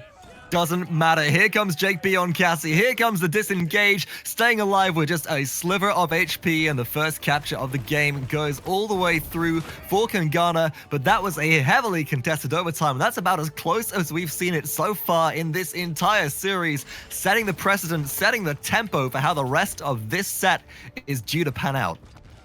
Yeah, and again, this is what we anticipated Kungarna going back to that aggression style they like. They like to push people around and tell them that, hey, you're going to play at our speed, and we're going to keep giving you full value, 100% go ahead, pedal to the metal until you find a response for us. And so far in this game, Kungarna has shown that they are the dominating team early on. That's not to discount FeBrii, though we've seen them come back the past before. Later on in the game, as itemization starts to come a little bit higher up in priority, that could very well be the case again here. Doesn't seem that I'll even need to go for the late game comeback. Excuse me, that words are hard. As we do have so much damage raining down from the blue team, but JAKEB, again, on Cassie, is still alive, and they're boxing out everybody. Madman cleans them up at last. I know Supersully roasts whateverman for some delicious turtle dinner. It looks like the defense will succeed for the time being. Bang, the last player will have to either disengage here, running for their life, taken out by Evulli. No, they'll be sent back to base on the respawn, but again, Shift, we've seen this before. There's 1 minute and 5 seconds left on the clock. If we take a look at the scoreboard, we see that all 5 ultimates are available for the side of Kungarna, conversely to only 4 for the side of FeBrii. Now, we know that these are normally reserved for the objective capture, but Kungarna seem very adamant when they go in, use everything, and go for conversion. Yeah, absolutely. The problem here for Kungarna is the fact they have no poke from a distance. It's outside of the Cassie pick. The Androxus fall off is too substantial where they are not able to poke at this very well. Not having a Drogoz or a Bomb King will not get them the opportunities that they were previously seeing, and you can see just exactly how important that is. Now that the defense has all that poke on their side, they're able to ride an advantage at full force while they're defending, or even if they do get a capture point while they're going for the payload conversion, the poke is heavily in their favor. And unfortunately, by going back to the objective again and wait, that was a what? PowTecH? Did you just use your ultimate just there? Yeah, PowTecH, no, they used their illusory rift as Ying when there was no damage done to the team there, so there was no need to provide all that additional healing. A bit of a wasted ultimate, a bit of a misplay, and even though the kills are coming back through and PowTecH is already sitting at 51% charged, I am so confused by that play. That sounds like seems like a fat finger. Seen something different. He's at 50% charge. I don't think he used his ultimate at all there. I definitely saw some crystals come out onto the board, so I'm a little bit confused about that myself. Not sure if there's a cancellation bug or a visual bug which may have occurred on our screens, but regardless, they did go right down, and that was previously charged. But going in, we can effectively count 4v5 ultimates on the table. Itemization, though, let's talk about that. Damage type split, forcing blast shields out onto EEEEEHEHEHEE, but notably, both of the frontliners electing to go into Haven here. Yeah, and that's smart choices. Obviously, when you're looking at the combination of Cassie and Droxus, there is a lot of single target damage coming out, and really nobody actually at all has any kind of blast damage. So this is a very smart pickup as far as the full team goes. It's just all single target. Again, not a lot of poke coming out either. So definitely a smart pickup investing into Haven early. Well, up in the air, it will be Dragon Punch charged by MystiXGoDZ. Oh, excuse me, motion sickness coming through. MystiXGoDZ will eventually connect onto whateverman, but is punished by He. But by that time, we're already seeing 2 players down for Kungarna. They'll have to regen out of combat. He with a healing totem. Be nice and safe, but JAKEB getting pressured out around the flank is going to be a lot of trouble. But no, they put the pressure on the Madman now, diving with the bonus damage from dodge roll. It's a good look for the team in red, but still, objective capture rising. 60% and climbing for the team in blue. Up in the air, though, Custom could turn things around. The damage is good, but it won't find any kills right there. There's going to be an immortal used on the objective by Supersully, and that'll keep everybody alive. No, not quite yet. That's still available. Excuse me, I don't know what I'm seeing right here, but I am seeing the Ancient Rage. I am seeing the Tempest come out of He or whatever, man. And now, at last, the immortal. I don't think it's enough, though. FeBrii, they retain capture advantage. They retain control, and now they push a little bit further out to zone. Yeah, and this all comes in the back end of, again, those Havens pickups that we made comments about before. A lot of that damage is just getting throttled away by the 20 and 10% reduction to direct hits from Haven that it provides, and a great immortal placement near the end of that fight, as not only Fernando is running low, but also the same for the Victor, also very low on HP, able to stay alive thanks to that immortal, and they were able to capitalize on those last few kills as they move into their payload conversion, and now pushing, looking for an opportunity to break this base, and again, that poke will ever be in their favor. No kidding, and Evulli up and over, throws out a Grumpy Bomb, finds one kill. Supersully cleans up the healer, and that's a bad look for Bang as they are being melted by that flamethrower. And going down, it is a full team wipe. Double kill for PowTecH on Ying as well. FeBrii have conversion potential right here as they are pushing further and further forwards. The respawn started to come out, but the fire spits from MystiXGoDZ are providing a huge amount of poke, and it is all about the poke game now, getting close to conversion. Gotta be careful, there's King Bomb available. The dome shield goes down, it's gonna be a lockdown on the objective, forcing everybody back, but they bend, they don't break. FeBrii look good, up into the air. Will it be the King Bomb from Evulli? Not even needed just yet, because the Grumpy Bomb stun is so huge. He forced out of the issue. Is Poppy Bomb available? Evulli looking for the damage after the barrage comes down into whateverman. They don't even need the Poppy Bomb, as they are already dead, and conversion will roll through a 3-1 lead so far, coming through on Kungarna's map pick. MystiXGoDZ just toggled the edge of the map like a Super Smash Brothers player would do. Holy smokes, he was using that spacebar throttle just below the edge. He was low on HP and he kept dancing up and down, throwing out Spitfires, and then finally rocket jumped his way back into the map. I thought for sure, it's like, oh, he's just gonna go kill himself, but why? And no, that was not the case at all. And even though he didn't pick up any of those kills, those fire spits kept putting out a lot of damage. What an incredible play off the map. That's totally coloring outside the lines there. No kidding. I mean, it's off the map. Outside the lines is the perfect description as we head into the next objective capture. It's an uphill battle for Kungarna, and we're seeing with the Haven 3s and the Haven 2s starting to come out across the board that it's going to be a very difficult decision for them to go into the objective and take this away from FeBrii. Up in the air, Dragon Punch being channeled, looking for the damage. They're going to potentially find it onto Makoa. MystiXGoDZ takes out whateverman. A good look, as now there is no defensive capability with Bang falling as well on the side of Kungarna. They're being wiped out left and right. He, the last player left, currently standing to defend, is forced to retreat. They are completely out of this fight, and that will be 60 points, and climbing on the objective in favor of FeBrii once again. Madman on a 21 streak, Solely on an 18 streak, and the whole team is finding the correct kills. They're able to take Supersully, able to get on top of whateverman very early on, and then the Poppy Bomb, or sorry, pardon me, the Bomb King ult finding JAKEB, able to take out Cassie. Those two players in specific, if they're without them, it's a lot harder for Kungarna to establish that domination. And now it's just up to Bang to hold this with possible support from Hi-Rez, but this is all FeBrii as they take this through the overtime. Game number 3 to FeBrii, now putting them in 2 maps to 1 in favor of that blue-sided team. And let's take a look at the post-game scoreboard as we close out, as you said, game number 3. And just remarking on that last play, Evulli on Bomb King went completely unchecked because they ran around like a flanker. I've seen Bucks be, shall we say, less obvious than that, but Evulli ran around behind the entire team of Kungarna going, oh, low HP player, have a sticky bomb. We're playing tennis right here. Serve on at you, serve on at you, serve on at you. Easy 3 kills, and let's go team for the win.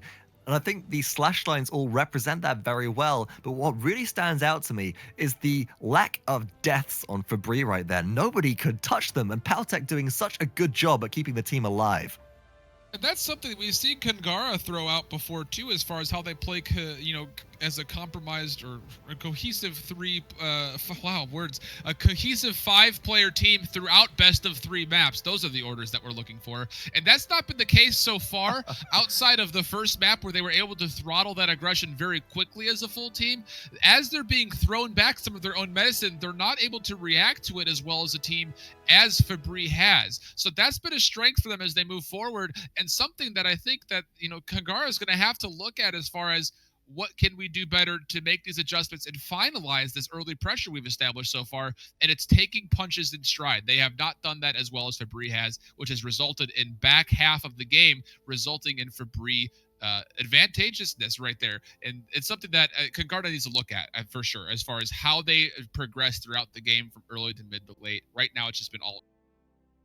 Well, it feels like Kungarna are very used to just winning out early. We saw that in the previous set in the semifinals where they go full force, they go full aggression, and even though you've only got one player from the old Kungarna roster that went to DreamHack under the name of Saw, they're still playing led by Mo in exactly the same style, and it works. Sometimes, but when it doesn't work, when a team can bend like gymnasts, like contortionists, and then rebound with double the power, it starts to come back and it is just thrown in their face. It's like an Androxus reversal. You don't want to feed it Yeah. because when it comes back at you, it's going to sting all the more. But we're into game number 4 of this best of 5 grand finals set. We do have map drafting going on currently. It will be down to Kungarna once again. Jaguar Falls, their pick of choice did not work out for them.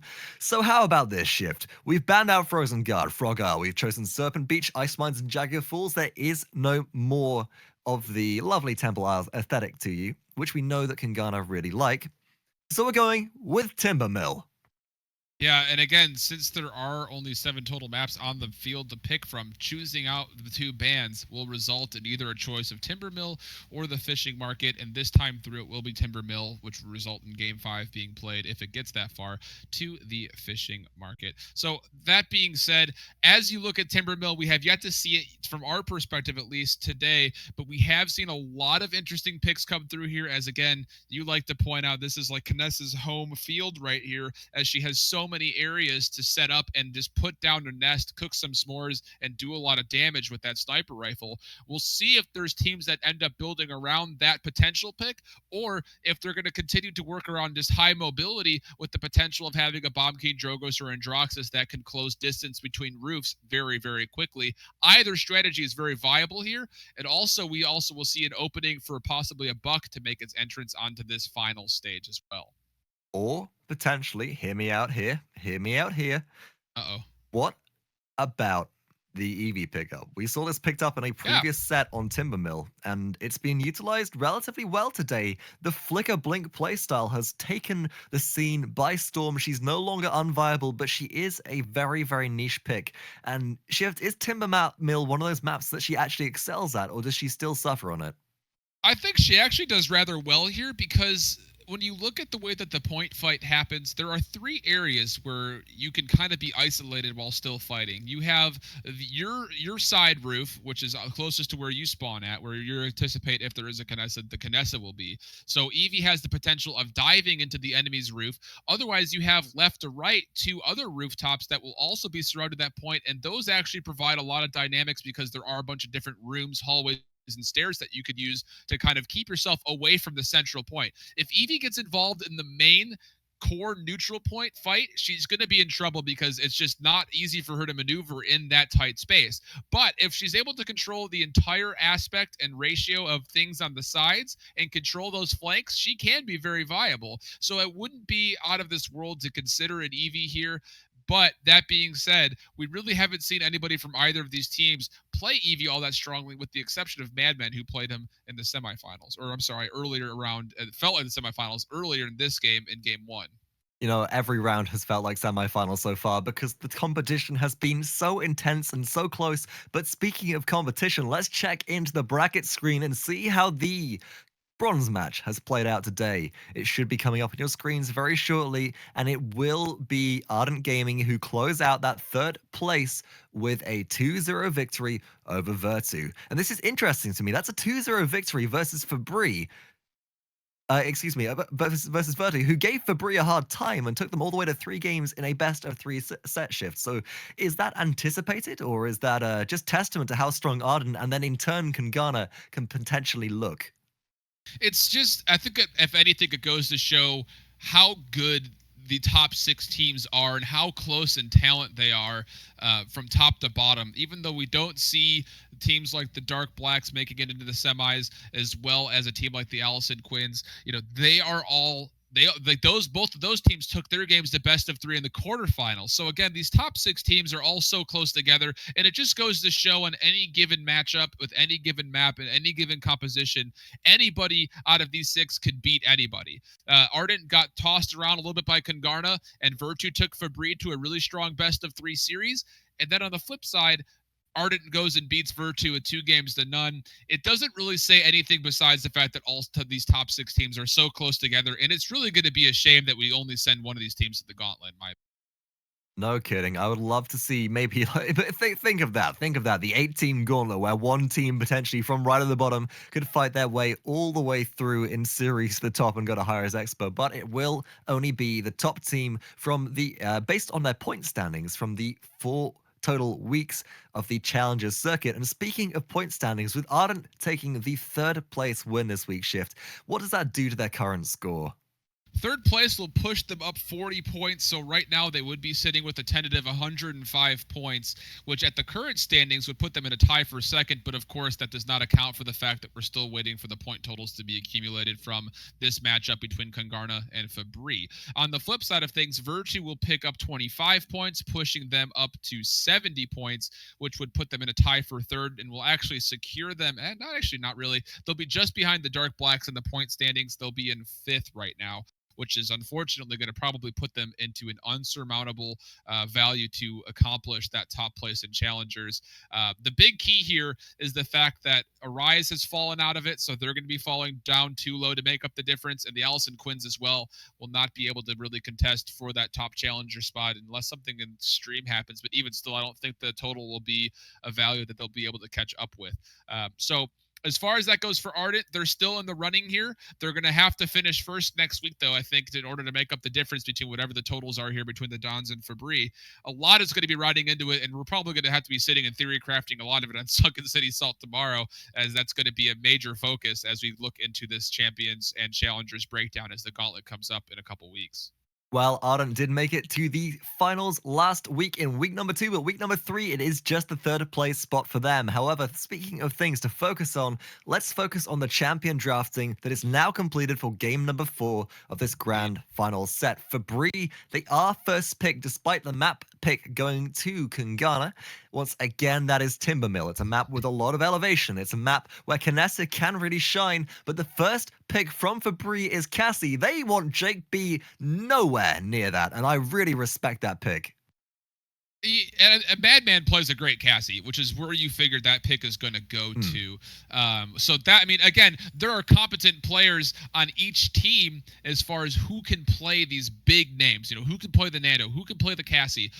There are options for both teams, and all of them are able to play them well. FeBrii will then obviously go through and finish out their roster with a Nando, and they will pick up the Knessa and then finish their roster with a Victor and a Ying. For the flip side, for Kungarna, they're able to find both Drogoz and Bomb King, and then take extra mobility with Androxus, and will lock down the front with Makoa and some crowd control from Pip.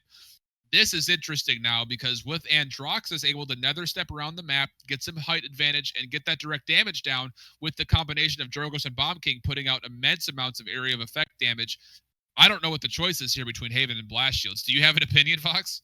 I don't, but I do have a prediction. We're going to get into game. We're going to have Knessa up on the high ground, and out of nowhere, utilizing the Propel 4 card and Bomb King with increased knockback, they're going to come zooming across the map, locking onto Knessa, and just sending her into the entire next realm with a lot of AoE damage, unless she has Transporter available or a great deal of backup, potentially from Fernando on the high ground, which we have seen previously. It's an interesting strategy, but it might just work. Either way, what it really comes down to is, okay, Knessa, she's a priority pick. You can try and protect her, you can leave a Ying illusion with her, but if you stick Fernando up there with her to give her a little bit of protection, Makoa's going to get onto the objective and just sit here going, well, I'm getting free cap for my team. What are you doing about it? As a result, I think this really comes down to FeBrii to step up and figure out what they can do whilst Knessa is being prioritized. We're going to have at least 2 to 3 players diving her constantly, and as a result, that does leave Makoa probably without much support, and Pip without much support playing around the objective area or around the flanks. So looking to capitalize on that lack of focus around the actual objective is where FeBrii could really shine. Conversely, how can Kungarna capitalize on the lineup which they will be facing today, Shift? The big factor here is you need to make sure Knessa does not ever feel safe to sit in a spot for more than a couple of seconds. And that's going to be accomplished by finding some lobs from Pip and Bomb King, but more importantly, getting up in the air as much as possible by staggering the jumps between Drogoz and Andro. If they're able to do that, Cassie will have to change her focus routinely, and it'll keep Pip safe, and Makoa will feel pretty obvious to sit down and just worry about what's happening on the ground level. The big key here is Makoa will not have to be worrying about pulling anybody out of the sky, which I think is really big, because if she does get, or rather if he does get an angle or an eye on Knessa and can get that pull, that Knessa is going to be exploded pretty easy. Oh, if that dredge anchor hits, it's going to be messy. It's like stepping on one of those little sachets of tomato ketchup. She's going to go all over the walls. But there is one more possibility that we haven't talked about yet. It's a bit of a flavor pick. I don't expect to see it, but Kungarna does have more than one loadout commonly accepted available to her. It's usually picked up as a troll and payload, but she does have the mine build shift. Now, I would love to see it, but what's the likelihood of that actually being coming out to play? Probably not as likely as I think we would like to see, just because it'd make for some interesting commentary. But, you know, I really do feel like Kungarna's going to approach this with a very heads-up attitude and really go get them like they usually do. And I think we might see some potential for a little bit of a flip-flop here on this second map. Even though Kungarna is on her home base, she has a lot to face up against and a lot of threats.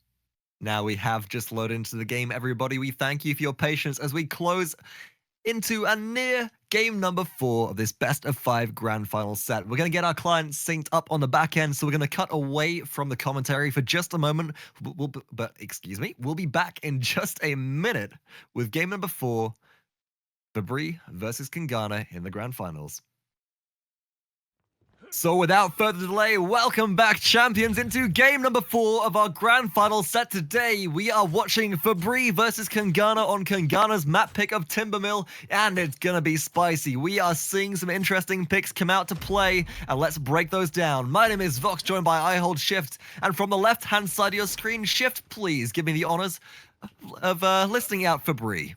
So for FeBrii, it will be started with the top of the scoreboard, listed with Evulli on Kungarna, MystiXGoDZ on Victor, Madman playing that Cassie, Supersully still on the tanking role of Fernando, and PowTecH will be playing Ying. 4 blast shields picked up as well. Their opponents today looking to not get shut out and take this set all the way to 5 games are Kungarna, EEEEEEHEHEHEHEE on Bomb King, whateverman on Makoa, bang bang bang bang on Pip, killer umbrellas on Drogos, JAKEB on Kungarna, and immediately you can see sparks flying as 4 members are up on the high ground, but oh my god, Madman takes out whateverman as they are immobilized during that dredge anchor. That was almost very, very, very bad right there, but punished for it, and now nobody's putting pressure onto Evulli on this Kungarna, and they have a huge reputation for this sniper champion, finding shots through all angles. Gotta watch out for Madman on Cassie as well, as they are just dropping all kinds of damage. The fire spit gonna knock them off the ledge, but objective control going over to FeBrii in the first few seconds of this game.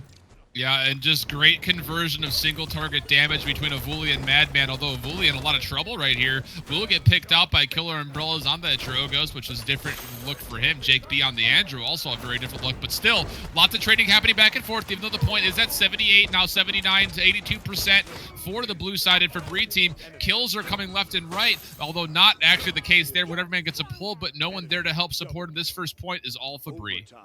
You thought JAKEB was scary on Cassie. Well, what's up? Meet Madman, the Fragman, running the blast shields, reducing the damage coming in from Drogos and Bomb King so they can box out effectively. And now up on the elevation, they're playing Kungarna, number 2, with the sniper-style Cassie shots. You can see that the respawns are coming through. Nobody's going to be contesting the objective just yet, but he takes elevated positioning, looking to drop grumpy bombs down onto their opponents and try and provide some disruption, but Supersully doesn't care. There's a shield there, and they're just going to be happy to tank all of that up. Now, Shift, this is going to be a difficult payload push and defense for either team. When it comes down to FeBrii looking to close this one out, who do they have to prioritize taking down in order to be able to do so? This is tough because, again, we're getting to that death corner here, as it looks like we're going to have a pause coming up here in the near future. But that being said, they need to be able to find the frontliners as much as possible. If they can cancel out some of that front line, establish domination up front, they will be able to get this payload moving as they are right now. You can see without that Makoa present, they can zone and push and get some actual poke damage done. But now that Makoa is back, it becomes a lot harder. And you can see Supersully has to back up for fear of getting pulled into dangerous situations. And that shield is just not lasting versus the double record combo of Bomb King and Drogos right there. Dealing with the shield incredibly quickly. Bang, very low, is punished by Supersully Afterburn coming into play right there. Evulli still surprisingly the back of the map, the front of the map here. On Kungarna, trying to get some sniper shots flying. And as we head into our pause, let's talk about the Kungarna dynamic happening right now on Timbermill, because Evulli is not being checked, not being punished, and you know who's suffering for it because of it? It is Kungarna. Yeah, absolutely is, and Kungarna needs to find some way to get back involved with this, because the payload with a minute and little less than 15 is going to have a pretty interesting travel here through the rest of this market, this village area of Timbermill. A lot of dynamic, and we see this, and we have a chance here to talk about this perspectively from the blue side. The right side of kind of rooftop over here is a great spot for Evulli to set up. She's already up there getting ready to get that sniper rifle out. And on the flip side, if you're looking at Kungarna, you need to be able to go from rooftop to rooftop and try to get in the face of Knessa. If you can control both of those rooftops, you'll be in a good spot to defend this. On the flip side of things, if you're looking for FeBrii, if Evulli can keep that opposite rooftop clear and put out some substantial damage, they'll be able to actually do a good job of helping that payload move. If that's not the case, though, if it does into a situation where that rooftop is always in contestation, it's going to come down to Kungarna being able to defend this rather easily. Gonna put it better myself, and for the time being, as the pause is going on for a little while longer, let's take a look at some of the loadouts coming for the players today, and I think this is one which I'm interested to see. We don't get the opportunity to evaluate Knessa very often, so Shift, if you would be so kind, take me through Evulli's Knessa loadout today, which has led them to have a 3-1-4 slash line at only 3 minutes and 20 seconds into this fourth game. Yeah, it's actually a pretty interesting one, starting with the Octopressor 1, which allows the target of Oppressor Mines to hit one additional enemy. Again, looking for a little bit of focus as you put that on the back of trees is pretty nice. Sniper Attack reveals enemies for 2 seconds. Again, it's interesting by looking at it from default, but when you look at what this map actually has, I actually kind of like it, simply because you will get a little bit of a wall hack for 2 seconds as you will bounce in and out of either doorways, windows, or to and from trees. So I kind of like that as well. Quickscope 2 will allow the scope time to be reduced by 50%, which is also an interesting pick. And then, of course, Restore, which we see a lot of Knessa's run to get that extra health after using Teleporter. And then, of course, increased movement speed while scoped is a must. Prodigy 4, very, very key. And for new Knessa players, you know, out there, there is no good just one build. And you can see that by picking up something like Open Season 2, what advantages that actually provides on this map. I mean, having that ability to see people for a longer period of time is really advantageous and gives you that little bit of wall hack every single time instead of relying on a character like Cassie to pop the scout out for her. Absolutely correct. And speaking of Cassie, I don't think we've got anything unusual going on right there, but any other loadouts standing out to you as we go through some of the lineups here? I think Killer Umbrellas is a little bit peculiar, as is He on Bomb King too, because that's not a card we see that often. Royal Decree number 4 for He on Bomb King. Increase your reload speed by 8% for 3 seconds for every sticky bomb detonated. A bit of a curious one. Would you think they'd be prioritizing maybe a higher air control or self knockback on a map like Timbermill? Yeah, I'm a little, I guess I haven't really played around with that card enough to know exactly how much you actually feel for that. And on this map, like we had said, you know, air control is big. He does have one instance of, you know, air blast. And again, it's not a very wide map left or right. So I think probably just having it on one is enough to get you from place to place with having enough control. Jolt 1 is obviously also a kind of an interesting pick to kind of go into that increased knockback. But again, I can see why Royal Decree would be good, because if you are spamming out and trying to zone with, pardon me, with those sticky bombs, having that reload speed back up again will be advantageous to get that moving very closely for, again, more sustained damage coming out from a character that normally we do not associate the word sustained from. We certainly don't. Bomb King goes in, Bomb King goes big, and then Bomb King goes home is often the way that it pans out for you all at home. However, as we take a look through some of the other loadouts coming out, I mean, everybody is running really, really odd picks and odd itemization, or, excuse me, card choices coming out for the side of Kungarna, it feels like. I'm seeing more purple here than I've seen in a long, long time. Killer Umbrella is the next one in line on Drogo's. Propel 3, we often see Propel 4. Well, Propel 3 is good enough for Killer Umbrellas. But that allows them to take Masterful 3, so not the 4-second cooldown reduction. You got to hit at least 3 players to get the instant cooldown reset on Fire Spit. But here's where it comes. Here's where it plays up. You get Thrill of the Hunt 3 online. You reduce the cooldown of Thrust by 75% whenever you get a killing blow. So as long as Killer Umbrellas is dunking down and going home hard, getting those finishing blows, getting those killing blows and the kills they need, they're going to be up in the air consistently, which is a really good look for a Drogo's, unless you're playing into a Victor and Knessa potentially. Yeah, that is a little bit dangerous, but again, your ability to go up and down whenever you possibly need it. The last thing you want is to be stuck on the ground when you can get up into an advantageous spot in the air. So I can see why that would be good, especially with the character itself, but especially on this map too is very big. As we're back into game now, it will be again Kungarna looking for a defense. They're able to zone a little bit everything back and push a little bit of pressure onto this FeBrii team, who so far has been very in control with this payload getting around that death corner that we so normally see it getting stalled out at. Well, you know they say, Shift, if you're not out of control, you're not in control. And so far, it seems that nobody is particularly out of control. So we are going to have to wait for the teams to go wild. Initial poke being traded out really isn't opening up much of an angle, but this is a very aggressive push coming out of Bang, coming out of whateverman on Kungarna so far. They're trying to find the angle for a dredge anchor onto somebody in the backline, but they're going to be forced to retreat as Supersully pushes towards the objective. Dredge and anchored into a wall, not going to connect right there. So still, I think that we've got to give the advantage currently to the blue team, but as Supersully gets pulled in, forced back into their shield again, that could turn around very, very quickly.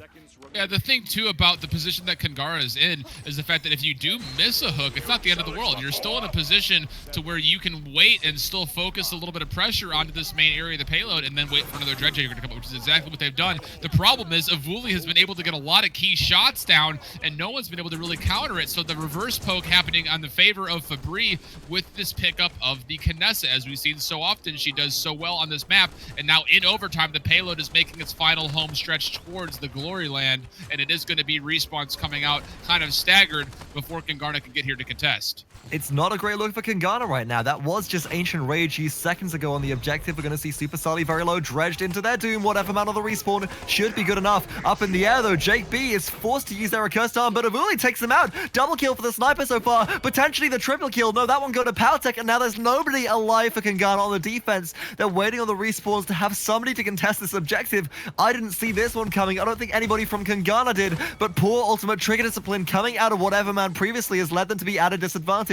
He gonna be there trying to contest for the time being. Madman taken out by JAKEB. The defense stabilization is coming through, but the headhunter is good. No, dredge into danger as Evulli, but they're still staying alive as Supersully is back on the objective. They got the flame lance damage, they've got the conversion, and FeBrii, they look good. 2 up on this game number 4. Only 2 points away from victory in game and series. I'm trying to find the 1 or 2 things that Kungarna is doing wrong, and I can't find anything in particular besides the fact that they're just not getting the early poke done first. They're finding themselves in a little bit coming from behind situation as far as health pools go, and it's forced them to make up their decisions as far as, oh, I need to commit this to this fight right here, which is what we saw to the accursed arm. The accursed arm was forced because they didn't want to let that point go into control, and it actually didn't really do much at all from JAKEB. So it's interesting to see how those little things can result in things that are so gaping. And on the final side of things for, FeBrii, I haven't really been convinced yet of this team really outperforming Kungarna, but somehow they keep finding a way to inch and claw their way back to get these final either point controls or payload pushes, and in particular over the past few maps, these really staggering defenses when they are facing up against the wall. It looks like a 1 versus 1 spectator sport going on right now. We got 4 players on opposite rooftops. Big fast bit coming through, but Evulli's already taken out He, and it's just a tank brawl on the objective. Supersully in a lot of trouble, could be forced into a mortal. Barrage rains down Hellfire right now. That'll bring everybody from Kungarna low. Madman cleaning up the backside. Evulli takes out killerumbrellas as they ran straight into them at low HP. And again, FeBrii, they hold the objective in the palm of their hand. Kungarna have to take this one back. Do not let it go all the way to 3 points. This is so dangerous for them right now. They need an answer. Bang is up on the high ground. Evil Mojo should be available, but who will capitalize on it if it is used now? There's nobody there. Evil Mojo goes down. It's going to be Supersully taking focus fire, but all the Ying illusion healing is just too much to deal with, and in comes the King Bomb ultimate. It hits 3, but Supersully is better with the Immortal Trigger Discipline. killerumbrellas coming down with the ultimate now. The Dragon Punch is good enough, and that will be the full retake coming through for Kungarna against all odds. Their ultimate combos are enough despite the lack of the capitalization upon the Evil Mojo polymorph, and they do regain control, but 80 points in favor of FeBrii. The comeback could come at any time. Yeah, an Illusionary Rift was dropped just before Ying died, so it actually did not get all that much impact done because most of the team was down at that point. Supersully had another great Immortal, but Drogo's ultimate was able to be saved just long enough to get that pick on Supersully on the back end of it, and now Kungarna is showing signs of, again, resurgence here as being we're going to play this style. And here's the Androx's accursed arm, but it's utilized on top of a roof when everyone just says, all right, we're out of here, back to the basement, and it doesn't do any damage hardly at all. So again, and JAKEB 0 for 2 on a cursed arm so far this game. Get it in the storm shelter there. Get down, bunker down. Up goes Madman looking for the damage, but it's Evulli from the backside forcing a bit of a directional split right now. And oh my goodness, FeBrii, they are decimating. They are dominating. And this is an easy defense for Knessa right now. You just have Knessa up on one of the high ground brews. People come around the corner, you chip them down low, they get to the objective, and they're finished off by some of the blast damage coming out from Cassie, or some of the poke damage coming out from Cassie, or maybe a frag grenade from MystiXGoDZ on Victor.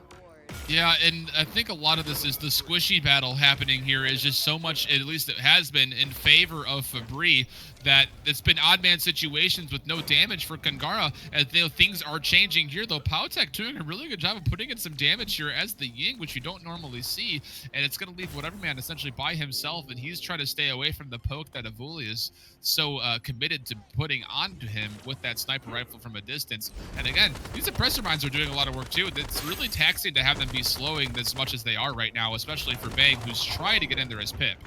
Well, you know, it does a lot of work forcing Knessa out from the high ground onto the low ground, but nobody followed up on that shift. This is a bad look for Kungarna. If they commit to the sniper, they got to commit to the sniper.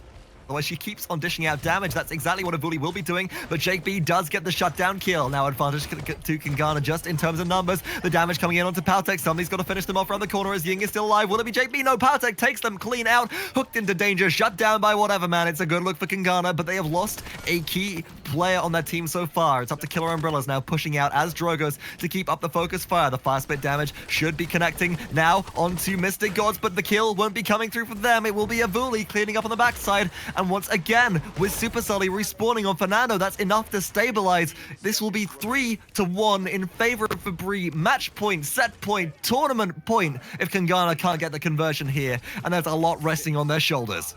Yeah, but that being said, Supersully does fall again, and all of this progress has been made because when Sully is down, there's no tank, and these little flexibility picks in the Androxus, as well as the Pip and the Drogos, have free reign. So again, this payload is moving pretty far. Now Sully's back up, but here comes the Pip ultimate. It will force Sully out of it, and he is getting really low. He will stay alive, but again, a lot of focus happening in front of the payload, and it will be another pull on the Madman. Not enough conversion, though. They had a chance with Sully being converted into a chicken. They were not able to get it completed, though, and now the refocus by FeBrii is too strong. It's just unbelievable to see how different the game is for each team when either Makoa is down for Kungarna or if Sully's down on the Fernando for FeBrii. Each of those opposite teams will then just assert their control. They were not able to capitalize. Kungarna wasn't, with Supersully being a chicken. Otherwise, that could have been a very different situation. I was going to say, that's got to be gutting for Kungarna right there. You chase down one chicken. Turns out it's the wrong one. Didn't take out the tanky Fernando, which was the kill that they really needed heading into the next round on Timbermill. Let's take a look at the itemization coming out from all the players. And at this point, we got Blast Shields 3 out for Madman and PowTecH now. So reducing the damage from those AoE attacks from Bomb King, from Drogos by 30%. They will not die if hit by direct hits very, very easily. And a life rep 2 coming out for MystiXGoDZ on Victor. This is just, at this point, FeBrii feels confident. They're starting to feel themselves. And honestly, it doesn't seem like Kungarna have a real answer to it just yet.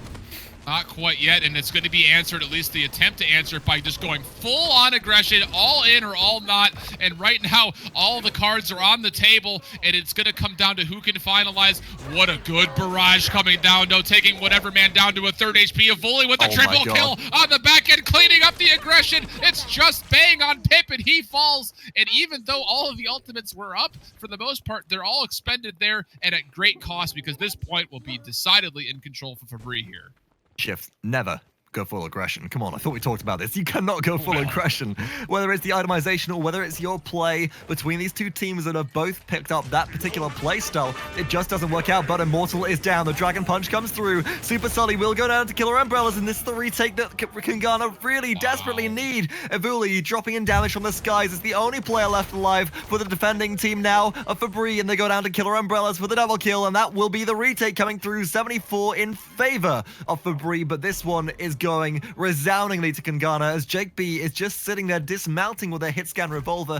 Nobody can get close. There will not be anybody here in time, and capture, no, Madman, not in enough time. Dredged to their death now, cleaned up by killerumbrellas. 3-2 in favor of FeBrii, but Kungarna, they're coming back into it. I mean, this game is so far from over. Just because 1 point is being captured does not essentially mean that it's over yet. And that's something that I've been kind of falling into a trap with. And Kungarna able to capitalize on 2 ultimates when there is none up for FeBrii, able to get the retake and recontrol. This is going to go the distance possibly here. And if this pressure can stay up, right now this payload with 2 minutes left still is on its home stretch.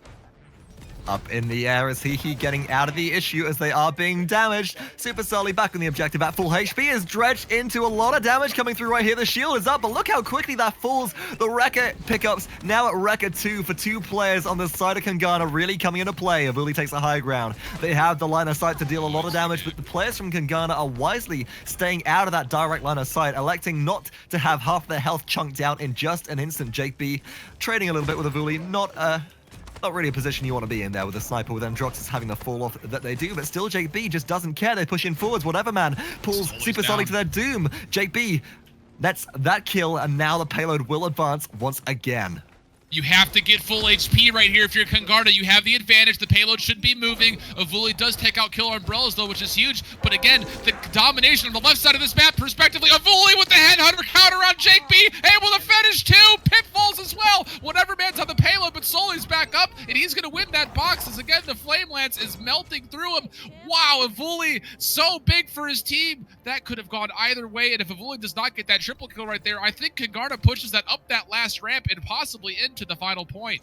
Hello, FaZe Clan. We have a team that you might want to be interested in here. What is this Kungarna playing like? The headhunter clutches are good, but I do want to point out that we still have Evil Mojo on the side of Kungarna. They whiffed it once, but maybe, just maybe, they can capitalize again, but Evulli takes out killerumbrellas. It's not a good look for the team in red. A successful defense will not net the win here, but you're going to need more than that to be able to put up against the defensive pressure coming out of blue team, but Evulli is down. The Clutch King falls. Bang takes out MystiXGoDZ. The Evil Mojo may not even be required right here. You gotta take out Madman. They're getting prioritized and shut down by JAKEB. That is the illusory rift used by PowTecH up on the high ground. The stun's coming out. JAKEB trying to kill Supersully here. Is so very low on HP. Wow. They do manage to survive. PowTecH cleans them up, but now it is the full respawn that we're waiting for. But Evulli's back, and they are bad, and they are shutting down all of this pressure. Nobody is gonna get away with their lives remaining after all of this damage coming in from the sniper player. Yeah, Pip trying to refocus this whateverman gonna jump in there too, but again, just sheer numbers advantage here for FeBrii.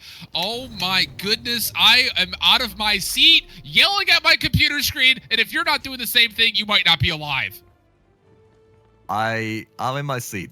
I'm in my seat. I am rocking back and forth like a madman. If I had an old school rocking chair, I'd be on the floor right now. I'm gonna be completely honest with you. This is nutship. This is the most intense Paladins we've seen all week. Probably all circuit that we're gonna see so far, unless we see a repeat coming through next week. Let's check out the itemization. This is FeBrii at match point, but they've been there for 2 rounds in a row. They could potentially be here for a 3rd round in the Rogue. Can Kungarna pull a full-on clutch comeback? Let's find out, as we are 5 seconds from the objective spawning. Who you're looking at here, Shift, to make the plays? You have to look at Evulli. She's been able to play this Kungarna and get so much damage done. And again, the Blast Shield's pickup is fully maximized for just about everybody with the exception of Victor. So again, huge mitigation of damage coming out from Drogos and Bomb King. Oh my goodness, the pull's already starting things off. Evulli does fall though, so advantage immediately goes to Kungarna. And who's going to be able to take this point? It's a slap fight on the central point between Sully and whateverman.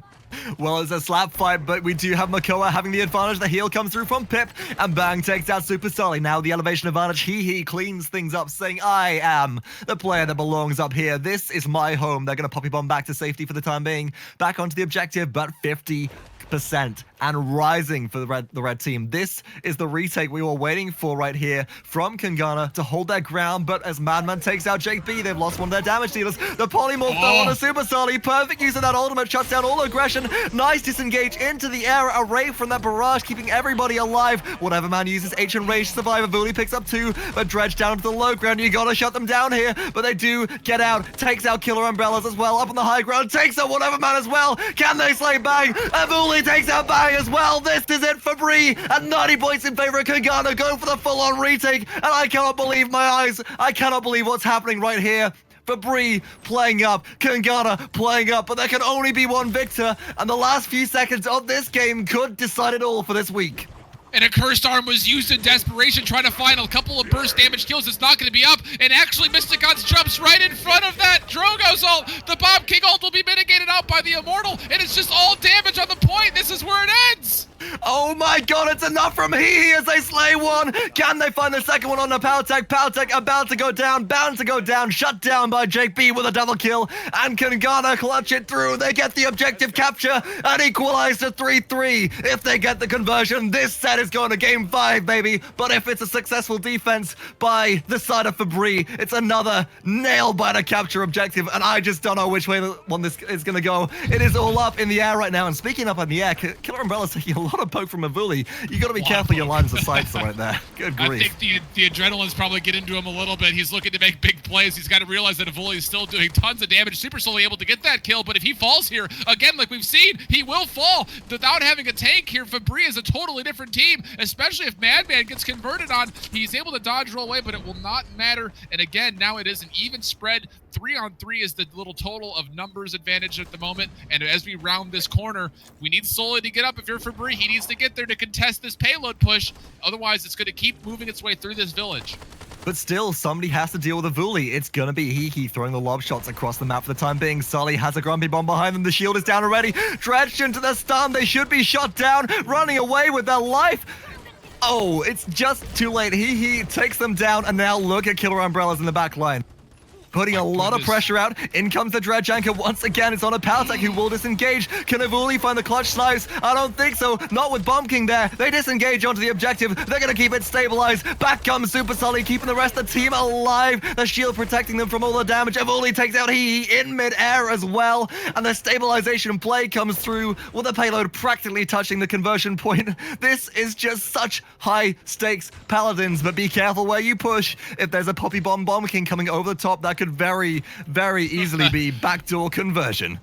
Absolutely could be, and my goodness, props to killerumbrellas, who was able to take out 2 with barely even a sliver of HP left. And now the recommit here, it's a full-on fight as this ramp is here. 30 seconds left before overtime. Madman gets the opening kill on killerumbrellas, but PowTecH gets put in danger. He will dimensional link out. whateverman falls as well. FeBrii looking to take this over and possibly get this into one last final point as Madman finishes up a double kill. JAKEB last one alive. 15 seconds will be on the clock before the whole team is even up, not alone, and even into the payload. This has to be a successful defense here for FeBrii. Madman, the frag man with the triple kill clutch defense. I love it. This Cassie has to stop because they are on fire. They're shooting flaming arrows right now, Shift. I cannot believe it. And look at this. Distraction provided. Kungarna, they give it up. It all comes down to this one final capture. Will FeBrii take it and close out the series, or will Kungarna pull themselves back into this? Will we see a game 5 and go fishing on Fishing Village? Let's find out as we take a look at the scoreboard for the final time this game.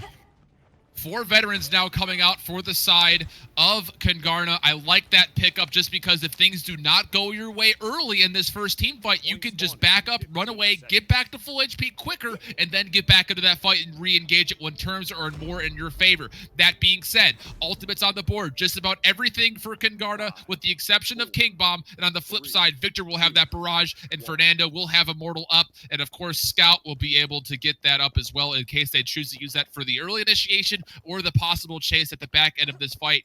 But advantage Kungarna early on as they have 4 big ultimates on the board. But ignoring that for the time being, can we just talk about momentarily Hi-Rez about to go down? The fact that Evulli has 32 kills and 28 assists right now. Again, picks up another kill on a bang. JAKEB slays Madman. killerumbrellas takes out Evulli, but PowTecH will take out JAKEB. Again, it's a slap fight on the objective, but Supersully is taking the brunt of all of that damage as there is no healer available from PowTecH back in the issue. killerumbrellas charging Dragon Punch Veteran, keeping them nice and healthy. Immortal used far too soon, buying time. Comes in killerumbrellas with the slay right there. This is Kungarna's point to lose as they are 32 points and climbing. And in comes Hi-Rez, the King Bomb rolling towards somebody. PowTecH has dimensional link available. No, they will get shut down. PowTecH goes down to killerumbrellas. Back up onto the high ground is Hi-Rez. Evulli getting slayed. There's far too much in the way of explosions to deal with. And oh my god, Kungarna, they might just do it. It's 75 points in climbing. It's 85 points in climbing right now. Shift back on the objective is Supersully, but the polymorph comes through as well. The shutdown play, the clutch stretch anchor, Madman far too late, and that is game. We're going all the way to game 5. What an incredible turn of events from Kungarna the Kings. I am ready to throw things out my apartment window right now. This is how exciting things are getting. I don't have any other reaction. This is incredible, Paladins. And if you don't think that either of these teams belong in the gauntlet, you are wrong. Oh my goodness, Hi-Rez, make this an 8-team tournament at the end because this is just too exciting. I'm speechless. Oh my god, I'm surprised that I still retain my voice after that. I am just absolutely speechless, Shift. 62 eliminations on a Knessa. What's going on here? And you still lose the game. I don't understand it. It is absolutely nuts. You make clutch triple kill defenses with Headhunter like that, dodge all the incoming damage, but Evulli's backpack this time is just not big enough. Instead, the backpack really does go over to Kungarna. Maybe it's Bang, maybe it's JAKEB. I don't know, I don't really care. They've demonstrated phenomenal consistency across the board in damage numbers and eliminations and worked so well as a team to pull themselves back into this game, this set, this series, and the final game of the finals. And calming down my heart rate just a little bit and taking a look at why. You know, you have Evulli who just absolutely dominates everybody on the map and it still ends up with a loss. Why? How does that happen? It comes on the back end of Supersully does fall, and without that tank being up, all of the mobility that is on the side of Kungarna with Drogos, the Androxes, and the Bomb King, they're able to go off. They're able to push into Evulli. They're able to make the force of this aggression be felt, whereas if Sully's up, he's able to put contestation on the point. That battle between Makoa and Fernando is always so close. Usually that advantage goes to Fernando, though, because his shield can block everything, whereas Makoa's only blocks things around an area. So when Sully gets in there, that damage makes the team of Kungarna focus on Sully. But when he's down, the damage, the chains are let loose, the dogs are out, and they're able to go and put the pressure down on Victor, on Knessa, on the Cassie, on the Ying, and that's the difference. And it happened so many times throughout the series, and it was dealt with very well by FeBrii, but that slight difference at the very end, the difference between a win and a loss, comes on the ability of this overall maneuverability and positioning from Kungarna was able to take more advantage when Sully was down versus the advantage that was felt when whateverman was down for FeBrii when they were pushing into it. That's the difference right there, and I'm so glad this is going to 5. We might need to make a request for this to go to 7. Are you kidding me? 7? I don't think I could take it. I would be on the floor of my room, passed out by then, asphyxiation, lack of breath. But hey, Shift, let's calm it down right now, okay? We're getting nice and chill. It's the weekend. It's Sunday. We're going on a trip to the fishing village. I usually like to go fishing on Sundays. It's the best day to do it, and no time better than Game 5 as well. Oh my god, you're in there with me. I love it. Okay, we're on the fishing village, but who gets the dredge anchor here? We've seen how just ridiculous the pulls coming out of whateverman have been this game. You're sitting there, you're FeBrii. Is that a pick that you give up, or are there more important ones for you to prioritize? As far as prioritizing picks, I think the big two on the board right now are the difference between Fernando and Cassie. You know, they're the two strongest characters in the game, just what they're able to provide. And that means that if you have one or the other, you're able to bring either initially great control of the point from having stuff from Nando and his ability to maneuver, reduce healing, and to obviously have the sustainability from Immortal is very strong. That being said, Cassie brings the opposite side of things where she's able to dive in, use dodge roll, get some healing back on lifesteal, but also provide a lot of burst damage and is able to secure kills individually. It's kind of one side of the apple or the other, and as you look as how you build teams around that, the one thing you do not want to do if you do not get Nando is allow them to have the Nando plus the Makoa, or a double tank early on, because it's going to be very hard to break that. So many different things can happen here, especially on Fishing Village. We see the first point control is very open, very loose, and it gets very tight and very focused as the payload moves. And then we have, I think as Pretty Hair likes to call it, the Highlander payload push, where you're up and you're over the hill. It's very open. I mean, there's potential for Knessa to come back in again, but whilst you do have long lines of sight, you are lacking in elevation to be able to escape up and down, which is what allowed Evulli to do so well in that previous game on Timber Mill. So it's a bit up in the air with picks. This is the first time we're seeing Fishing Village today on broadcast, at least, and I am very excited to see what the teams pull out. So with drafting half halfway through in progress, let's go ahead and talk about just again the first two here, Shift, because like always, this doesn't spoil anything. Cassie picked up by Kungarna for first pick, Fernando being the second pick. Yeah, and that's exactly as we would expect. Kungarna obviously has so much just variability as far as who can play Cassie. JAKEB's been playing incredible today, and I think I had mentioned this when we were having audio issues, but this is better late than never. JAKEB, welcome back to the competitive community, dude, and welcome back to this incredible reintroduction here. It's like going out on the biggest stage possible, then coming back on the biggest stage possible, able to take his team to such a great new level. So welcome back to you, bud. But that being said, Cassie will find some combination with Drogoz, was going to be really good. Again, that's one thing that we saw recently when teams get something like a Cassie and an Andro. There's too much direct focus where Haven cancels that out. And now that we have something situation where you're at the deal between direct damage and AoE damage, there's a conversation of do you take Blast Shields or do you take Haven? I mean, that's a huge conversation to have too, I think, Fox, as far as what you take for a defensive item. I like resilience at this point. Hey, we're going on the fishing village. We got a lot of environmental hazards. We know that the payload push goes straight next to a nice big pool with a water wheel across the way. There's a lot of potential for Poppy Bomb plays to be really important here, as well as Makoa Dredge anchors. So do you expect to see this resilience card picked up at all? Because if you're going to do it on any map, with the exception of Frog Isle, this is the number one that springs to mind. Yeah, I mean, Jolt 4 is very dangerous. Again, as we had mentioned, the payload goes right across the docks next to the pier, and that is just so much potential for bursting people off the map that it becomes very dangerous, and it is a consideration as far as those defensive items. And this is going to come down to, I think, just pure choices of itemization, and do you focus as an individual, or do you try to pick something up as a team and mitigate out a potential, either direct damage or, as you had mentioned, area effect damage, or do you go with resilience on your major characters to kind of keep making sure that, there is a lot of crowd control variation allowed into the actual game itself? It's so hard, and we could sit here and theory craft it, I'm sure, just about most of the day, but when it comes down to it is how well are these teams able to execute those ideas along with their team composition versus what they're facing off of.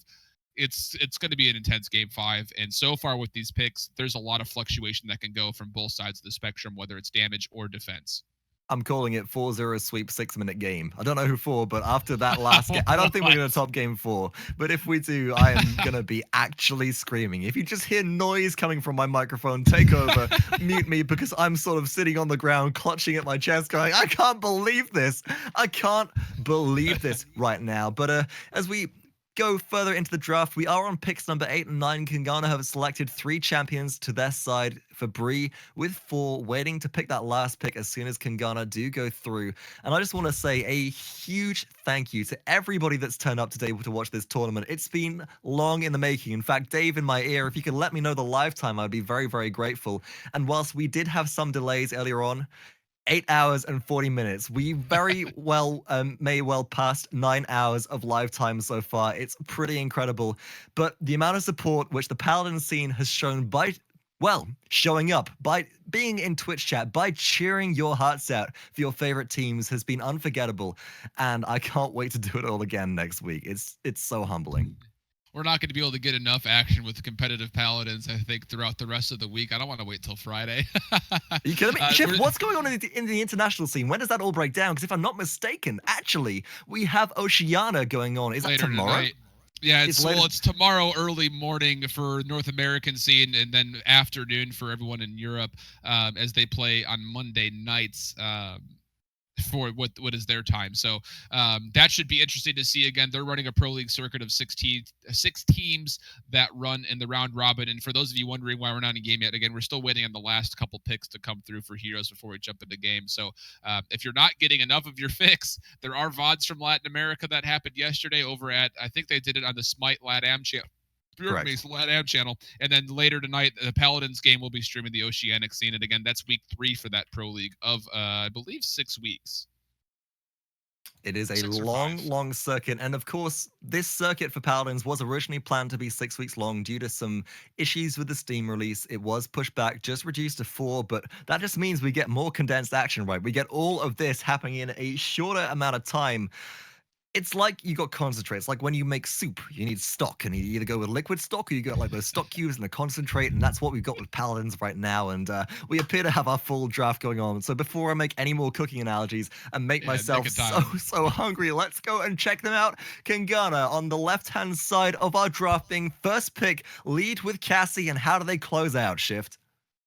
They lead with the Cassie, and they finish out with Drogos, Makoa, Victor, and then Pip. So not going to have the ability to utilize that Bomb King Jolt, but still a lot of danger as far as the elemental control of Spitfire pushing people and displacing them away from the point or around the payload. On the flip side, FeBrii will be rounding things out with the Nando and Bomb King, and then we'll take Androxus, Ying, and then Buck for the extra aggression. I like it. I like it for both teams. I think there's a lot that can be done with both of these, and I think I'm going to have to go against your 4-0 sweep. I think this thing goes 4-3 in a 20-minute game. You are aiming for the long shot. I think Shift is trying to kill me. Hey, the players might be too, but it's all in good fun, and it's all for the game. That's what it comes down to, folks. So as we get into our spectator delay, let's leave you with the music. I have to go and grab some water myself. I'm sure that Shift does as well. I'm sure that the players have done as well during our breaks, and we hope that they're all doing great. It has been a grudge match, an endurance slugfest for everybody involved. And as we come down, not to our final hour, but our final maybe 20 minutes, it all rests on one final game on Fishing Village. Champions of the realm, welcome to game number 5 of our grand finals epic battle royale set between Kungarna and FeBrii. It's been a long slog, a long haul for the players, casters, production alike, but we finally made it. After almost 9 hours of Paladins, everything rests on this final game. My name is Vox, joined by I Hold Shift behind the scenes on the mic, and let's get into the picks as we enter game number 5 on Fishing Village. On the left side for FeBrii, it's going to be MystiXGoDZ on Bomb King, Evulli on Buck, Madman playing Androxus, Supersully on Fernando, and PowTecH playing Ying. And as we do enter a pause right at the beginning of this game, let's take the opportunity to break down the rest of the picks for you. Their opponents, you know them, you love them. They are Kungarna. Whateverman leads the charge on Victor. JAKEB on Cassie. You shouldn't have given that to them. It's going to be the Pain Train. He on Makoa. Bang, bang, bang, bang on Pip. And rounding things out is killerumbrellas, eyes to the skies on Drogos. And as we get into this initial fight, you know, the one thing I'm noticing is the difference in color scheme preparation between the teams. You know, Kungarna, they're angry. They like the reds. A little bit of blue, a little bit of green. They got some moderation in there, but they like going for these damage cards early. Shift on the other side, we're seeing MystiXGoDZ, Bomb King, Evulli, Buck, and Madman Androxus going to some blues and yellows so far. So a little bit more cool in those colors, slightly more refined. How are you feeling about all these choices? I'm not sure if they're really consulting their color wheel as they're choosing the items, if not just what they're facing up against. It's subconscious. I know, maybe it is. It Victor and Cassie being played by Kungarna is going to result in, of course, Bomb King needing some survivability against that direct damage, which is why the Haven 1 is there. And then, of course, as Buck is looking at this team and what he's going to be diving into, he's going to be looking to dive onto that Victor and, if possible, to find that Cassie as well. So, again, that direct damage is what is needed to be canceled out. For the flip side, again, Androxus utilizing the morale boost is nothing out of the ordinary. And then, of course, on the other side of this things for Kungarna, Drogos taking the Wrecker is very important as far as taking down Supersully's shield. And then Pip will be focused on getting the not healing aspect of the team underway, as he will be focusing on Ying. And, of course, Buck as well with that recovery.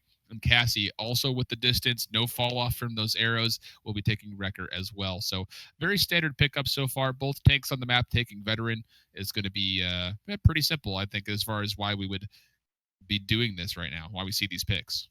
It's very standard. Very standard. I like it. You know, you're in game 5. The time for your flavor picks, the time to push the envelope has gone because there is so much riding on this last final game on the fishing mark. You know, I wish we could take you around the map on a little free cam adventure, but we are locked within spawn rooms unless we are locked to a player cam. So for the time being, we'll just poke around the inside of this little hut and take another look at the scoreboard. We're coming out here and we're seeing some pretty standard loadouts on the table, but I really like this. Madman's running Androxus. Let's take a look at what their loadout is. This is taking a leaf out of Stolzy's book, and whilst it's not something that I personally run because I am garbage at hitting reversals, Power of the Abyss 4 shift. I love it. Yeah, it's a really big as far as your survivability goes, because you figure you're going to be proccing that reversal when you're in a dangerous spot, and if you convert that, you then of course get your nether step up immediately, and you can get out of that situation very quickly. Very interesting pickup. I like it. I agree with it. If you again are able to hit that reversal, if you're in a tough spot though, and you aren't able to hit that reversal, then you've essentially just wasted the equity and really kind of putting in all of your eggs in one basket, which is that reversal nether step combination. That being said, though, other things picking up Seething Hatred 2 obviously is rather self-explanatory. Getting the enemy reduction of, you know, hitting an enemy will get the reduction rather of reversal. So again, kind of synergizing up with that Power of Abyss pick. Sleight of Hand, nether step generates 3 ammo. Again, more of the same as far as combining that, and then put that with Abyss Walker 4, which is a big pickup. And then as well, reversal will generate 3 ammo as well. So again, the big key here is kind of toggling between reversal and ammo, and of course the nether step being involved in that is big as well. So not exactly anything quite out of the surprise. If you are feeling confident in your ability to knock those reversals back into your opponent's face, that is a huge pickup though. Well, the battle has begun, as you may have heard the announcers say. We're tuning in with the teams as we do approach on the objective, and they're going to take a bit of a left-hand side stance, shall we say a pond side stance. But watch out as Madman goes to the back line, looking for damage, but MystiXGoDZ picks up He, who does dredge the Androxus into a lot of danger. Nice double kill for whateverman, though. Massive Grumpy Bomb stun. Oh my god, this could be a huge disaster for Red Team, and it will be Kungarna getting swept aside, but JAKEB left alive on Cassie, the last player alive. You know, I said shift, we're going to see a battle royale, or rather, it has been a battle royale. There's only one player left standing at the end of that. It couldn't be more fitting. No, absolutely not. It was a one-on-one duel at the end, and JAKEB, again, with that lifesteal after dodge rolling, was able to get his health pool up beyond what the Buck character was able to do, and that will result in a usual victory there. And now a reinitiation of fight happening, and Buck looking for a backline dive. We'll get a couple shotgun blasts out, but everybody's kind of maneuvering around that, and the red team here for the side of Kungarna is in the advantage. They certainly are, and as the dredge anchor comes out into Evulli, they just evaporate. Good grief. That was faster than evaporation. They went from solid to gaseous in under a second right there. Gotta respect the Makoa. Do not want to put Buck anywhere near that. That is one of the hardest counters in game if you have a good team behind you to literally any champion, and that will be Kungarna taking the first objective of this game. Now, we've seen Kungarna snowball off initial pushes. FeBrii, they've played 4 games total against them just today. I'm sure they'll be prepared, but they're going to need to make a hold here. Shift, how are they going to do it? It has to come down to, again, what can you get off of the repush here from Supersully on that Fernando, and of course the openings that Evulli thinks he sees as Buck. You need to be able to convert on the calls that both of those players are giving. If you can collapse and move together as a team, like right now, Evulli the backline, 2 kills with 1 canister of shotgun. That's exactly what needs to happen. Looking for the delayed triple, will not get it as JAKEB trades out his life with that, but my goodness, what a good opportunity to jump in there and absolutely shred apart that team of Kungarna from the backside. Is this guy putting G Fuel in his shotgun cartridges right now? It certainly seems to. Evulli the god. They've played Kinessa, they've played Bomb King, they've played Buck, they'll play anything, but they need to play the objective right now. As back on it, he is slowly pushing it forwards, and we're going to see a little bit of a poke fight go on between the two teams. But again, still mounted Evulli behind everybody, staying out of sight and out of mind, lands on whateverman. They're trying to confirm the damage. Up and down they go, gets the kill, but on the front side of the battle, there is a polymorph coming out. JAKEB cleans up Supersully. That's a big tanky target down in an instant. Back onto Evulli in the backline goes. Killer Umbrellas need to find one more direct shot. They do confirm the damage. The respawns will be coming through shortly, but still the payload advances, and we're seeing the ultimate stack up for either team. Polymorph now down, so you can't deal with Fernando quite as easily, but be very careful because there is a Dragon Punch online. And that's going to be huge as far as whether or not they decide to A, use it, but B, it looks like it will use it, looking for Supersully. He's not able to really do anything but sprint out of the way, and it actually puts Killer Umbrellas in a favorable spot to get out. Unfortunately, Evulli's canister from that shotgun will take him down midair, but still, kills back and forth. He and whateverman, the last two left, and they're going to have to fall back here. Oh, actually, no, the Shatter will pick up whateverman there. MystiXGoDZ also in trouble, but again, will just disengage the Poppy Bomb, and now he will fall to a double kill to PowTecH. I think it's safe to say that he did not have the last laugh. But right, we're seeing PowTecH on Ying. Now, they normally play Pip. I think that's very much the flavor Pip pick for PowTecH. But on Ying, they're making a very good use of Shatter to confirm kills when there's nobody around that needs healing, and I really like that. It's the situational awareness of PowTecH on Ying, which is lending so much to FeBrii in terms of survivability and sustain. Unsurprisingly, the defense comes through. My prediction of a sweep is off the board shift. This could go all the way once again. Are you feeling excited? I'm always feeling excited.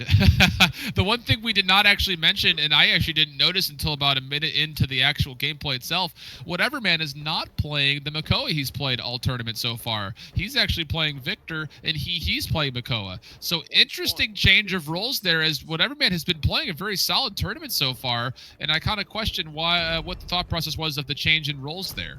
Well, let's break down a little bit of behind-the-scenes info on whateverman. We do have confirmation that they are a very veteran seasoned player playing under a different name. You may know them as Sir Kyle, the track god, and there is no better champion to demonstrate their skill at tracking on than Victor. You can see, though, again, the objective fight breaking out around one side. Barrage comes down, huge damage for Kungarna. They take two players down, and it's initially advantage going to them again. Up in the skies, watch out for Killer Umbrellas, raining in the damage towards Evulli. One more shot will confirm the kill. Round the corner, can we find the fire spit? No, whateverman finds a direct line to them, and JAKEB, whateverman, combining will pincer them to their doom and able to respond from that disengaged. Fantastic play coming out of the carries for Kungarna. Now on the back foot, 44 points and rising for the Kings. They look to close out the second objective of this game. And FeBrii, whilst they're doing a good job on the defense, they need to do a better job on objective capture. We've got MystiXGoDZ coming in. We've got the ultimate coming in from two players at once. Is it enough? I don't think so.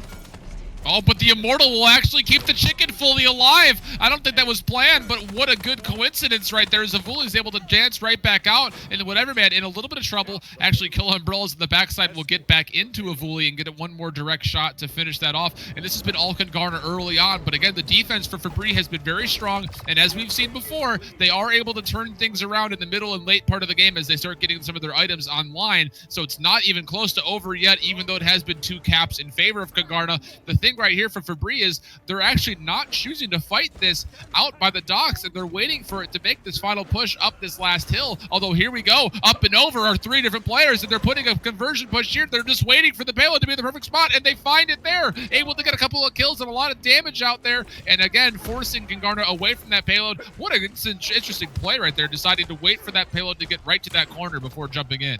Well, here's the issue. JAKEB is still alive on Cassie, finally going down to Evulli, but Bang is still up. I think this will be the hold, but now whateverman confirms the headshot damage. MystiXGoDZ goes down, and there's only one player left up. It is PowTecH. They're contesting briefly. They try and dimensional link out, but nope. Run down, slowed by the explosive flash from Bang. They are easy pickings for Pip. Pushing further forward, Supersully back. They have their shield available to them. They can contest this objective. Evulli is back to the backline disruptor, but watch out for that Dragon Punch. There is no Immortal available. They're going to find somebody, but it's not going to be Supersully. Evulli with the jukes. It's good enough. Killer Umbrellas whiffs the ultimate. And now FeBrii, they hold the ball in their court despite the payload advancing, but they got to shut down the carries because whateverman has a double kill. Whateverman might have a triple kill here. No, Bang takes that one away, and JAKEB in the backline, one versus everybody is Evulli, will get shut down. Supersully contests briefly, but brief is the key word here. Back is the respawn from Androxus. Back is the respawn from Bomb King. Can they do it? The jolt is huge. It buys time for Madman to get onto the objective, but he is now in the backline on PowTecH.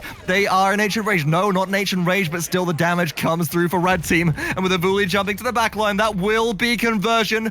3-1 is the scoreboard right now, and Kungarna, the Kings, looking to take back their crown, seem absolutely unstoppable. Yeah, this has been a totally different look, and it's interesting just to see the swap of roles as whateverman gets off the front liner and goes to Victor and is doing an incredible job leading the team at 12, 6, and 12.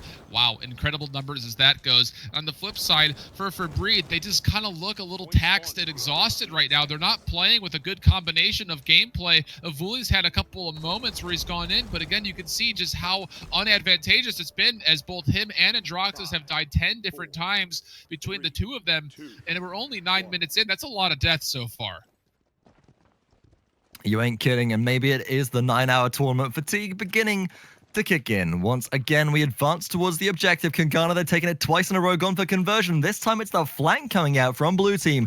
Oh, fast bit absorb, not a good look, but the polymorph is huge right now. They pick up one immediately, but Evulli takes out whateverman. Bang answers back, and so does JAKEB. And watch out, Madman takes killer umbrellas out of the skies, but it all rests on Madman as they're the last player left alive. Nether Step is good enough to keep them alive very briefly, but JAKEB pins them out of the air. A real life Robin Hood right there on Cassie. Watch out for that damage, and with this, Kungarna, they don't feel the need of zone. This is it. This is their game to lose. 3 points up on the objective push, or rather the objective capture. It's 50% and rising for them. Somebody from FeBrii has to get back onto the objective, and the disengage, the hook as well. Oh my god, he pulls Supersully away from the objective, but the retake, it has to come through here. This is all or nothing for FeBrii. They're getting the cleanup, though, too. Madman with a double kill, and Evulli as well, finding one on Pip. So this has been a really good re-engage, and it looks like also he will fall on the back end. So great re-control here, and it will even things up and actually push this in favor of FeBrii at this point. And this is exactly when they need to start coming online. It's past that 10-minute point, and FeBrii is turning it on as it gets to above 90%. I'm not even sure if Kungarna can get here and contest this. They won't even get the chance to, and Bang will fall as well. The barrage utilized, trying to focus that control point, but it was a little bit too late, and now it's all FeBrii cleaning up the back end as well. The payload also pushes. There's not enough Cauterize online to shut down the healing from PowTecH. FeBrii, they're snowballing off of it now. Supersully pushing into the backline, just buying space for their team as the payload moves on unhindered. JAKEB, you gotta go down, and you will. Madman cleans that one up. Supersully, nice double damage fireball coming through onto the enemy team. Bang, so very low, will escape the afterburn damage briefly, but in comes Evulli, looking for the shutdown, gets the play. whateverman punishes them for their overextension, but it's not enough, as even PowTecH is pushing forwards, feeling themselves fragging out right now on the objective that just keeps on moving. It's not going to be stopping. Supersully back with the payload, just regenerating now thanks to the healing coming out of PowTecH on Ying, and I think we're going to see a repeat of what we just saw the previous round. Players drop like flies. Evulli dives in, hooked to their doom though. They will not get out of that one alive. whateverman cleans them up. The Grumpy Bomb stuns are good. Oh my god, he away from the objective with the Poppy Bomb. This is huge play right now, but little by little, Kungarna poke down the enemy team. They've got to stabilize here. They cannot let this one go through. They cannot afford FeBrii to come online in the late game and equalize, but as we do see MystiXGoDZ approach, the payload is uncontested. It rolls through to conversion, and 12 minutes into this final game number 5, we're at 3-3. This is moving so quickly, and MystiXGoDZ, huge props, able to put the Poppy Bomb down every single time Makoa wanted a challenge, and it actually sent Makoa over the top of this little apartment structure and almost into the water, but still pushed him with a big divide between where the payload was and where he was able to get back to, and he actually had to use turtle spin to even get close, and that was, again, not having that movement ability there, he was not able to get back to that payload in time, so again, canceling out the Makoa just by simply shooting them away from where that payload was, and now it's all down to one payload push and one conversion on a payload point, and this is going to come down to who can get the ultimates off with the most effectiveness, as 3, almost 4 are online for Kungarna and 4 are currently online for the side of FeBrii. Shift, we got to hire new script writers. This is devastating. Oh my god, over to the end, the Poppy Bomb again. Dragon Punch coming through. That's an Immortal cancelling out all of that. Killer Umbrellas, very low stun dash should go down right here. And it is blue team that come out on top of that. Madman with 2. Evulli with a double right now. Can they find the full house cleanup? Into the ashes is drenched. It will be PowTecH, but they get out of there scot-free. The full house cleanup. Evulli with 3. Madman with 2 comes through. And I think that looking as it is, unless we see the evil mojo play of a lifetime, it's already over. Shift, my heart is in my mouth. Not even close to over. 4 ultimates are coming back online for Kungarna. They're going to be able to take this retake with full force. And here comes the barrage to start spreading people away from the distance. Bomb King ult from the backside. Not able to find anybody, though. Kungarna's completely spread. Able to find Bang, actually. So no mojo here. But they're still going to have the ability to use Agent Rage if they need to for he. And this is all going to be Kungarna. Can they stay alive? They're not able to yet. And this retake is not actually seen 2 ultimates even come online yet. He is now dancing, looking for the perfect moment to utilize Agent Rage to stall up for his team, and it's right there. But again, he needs to stay on the point while he's waiting for his team to get back here.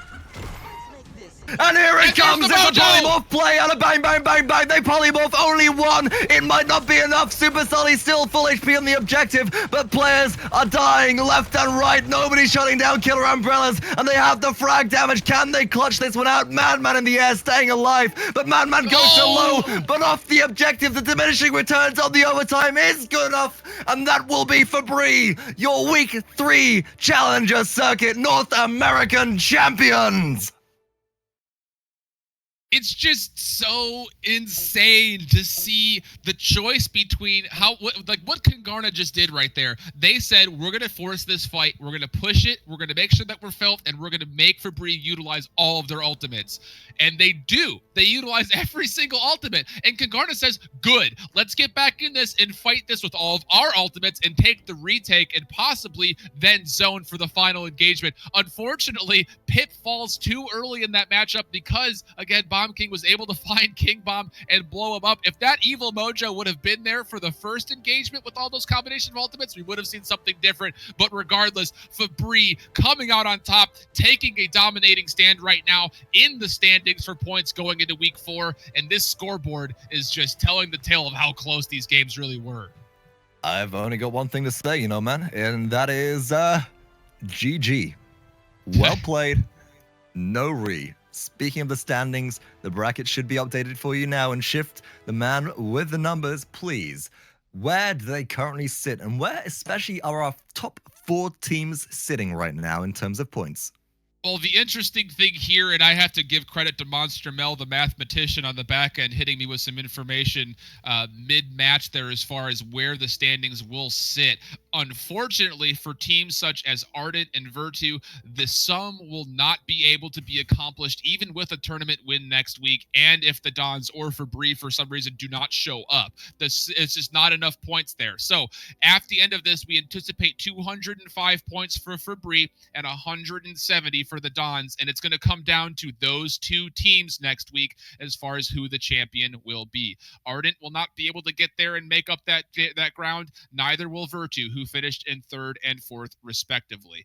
That's tough because we saw so many good matches being played by both of those teams throughout the day today, and it's tough to sit there and see them being denied the opportunity to compete with that gauntlet, because I think we have seen, again, these top 6 teams and challengers are all so close together, and honestly, from my own individual opinion, I think these teams could give good fight to at least Spawn Killed and Bananas in Pajamas, if not Eager and Match Point later on in that gauntlet. But regardless, it's going to come down to what happens next week between Kungarna and FeBrii.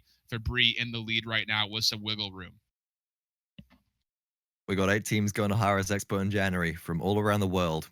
2 from North America, 2 from Europe, 1 from Brazil, 1 from Latin America, 1 from the Oceanic region, and 1 from China. And all I can say is I wish we could take more. After seeing the demonstration of skill, commitment, of passion and drive from all of these players today, I am absolutely floored and humbled. And it is going to be so soul-destroying, so gutting to see the gauntlet shutout come through in the following week, because only one of them can take that first place spot. But at least, hey, there is $5,000 of prize pool money available per region to the Challengers Circuit top 3. And definitely the promise of more in the future, as oh my god, with games like that, you can bet that this will only be the beginning of Paladins competitions.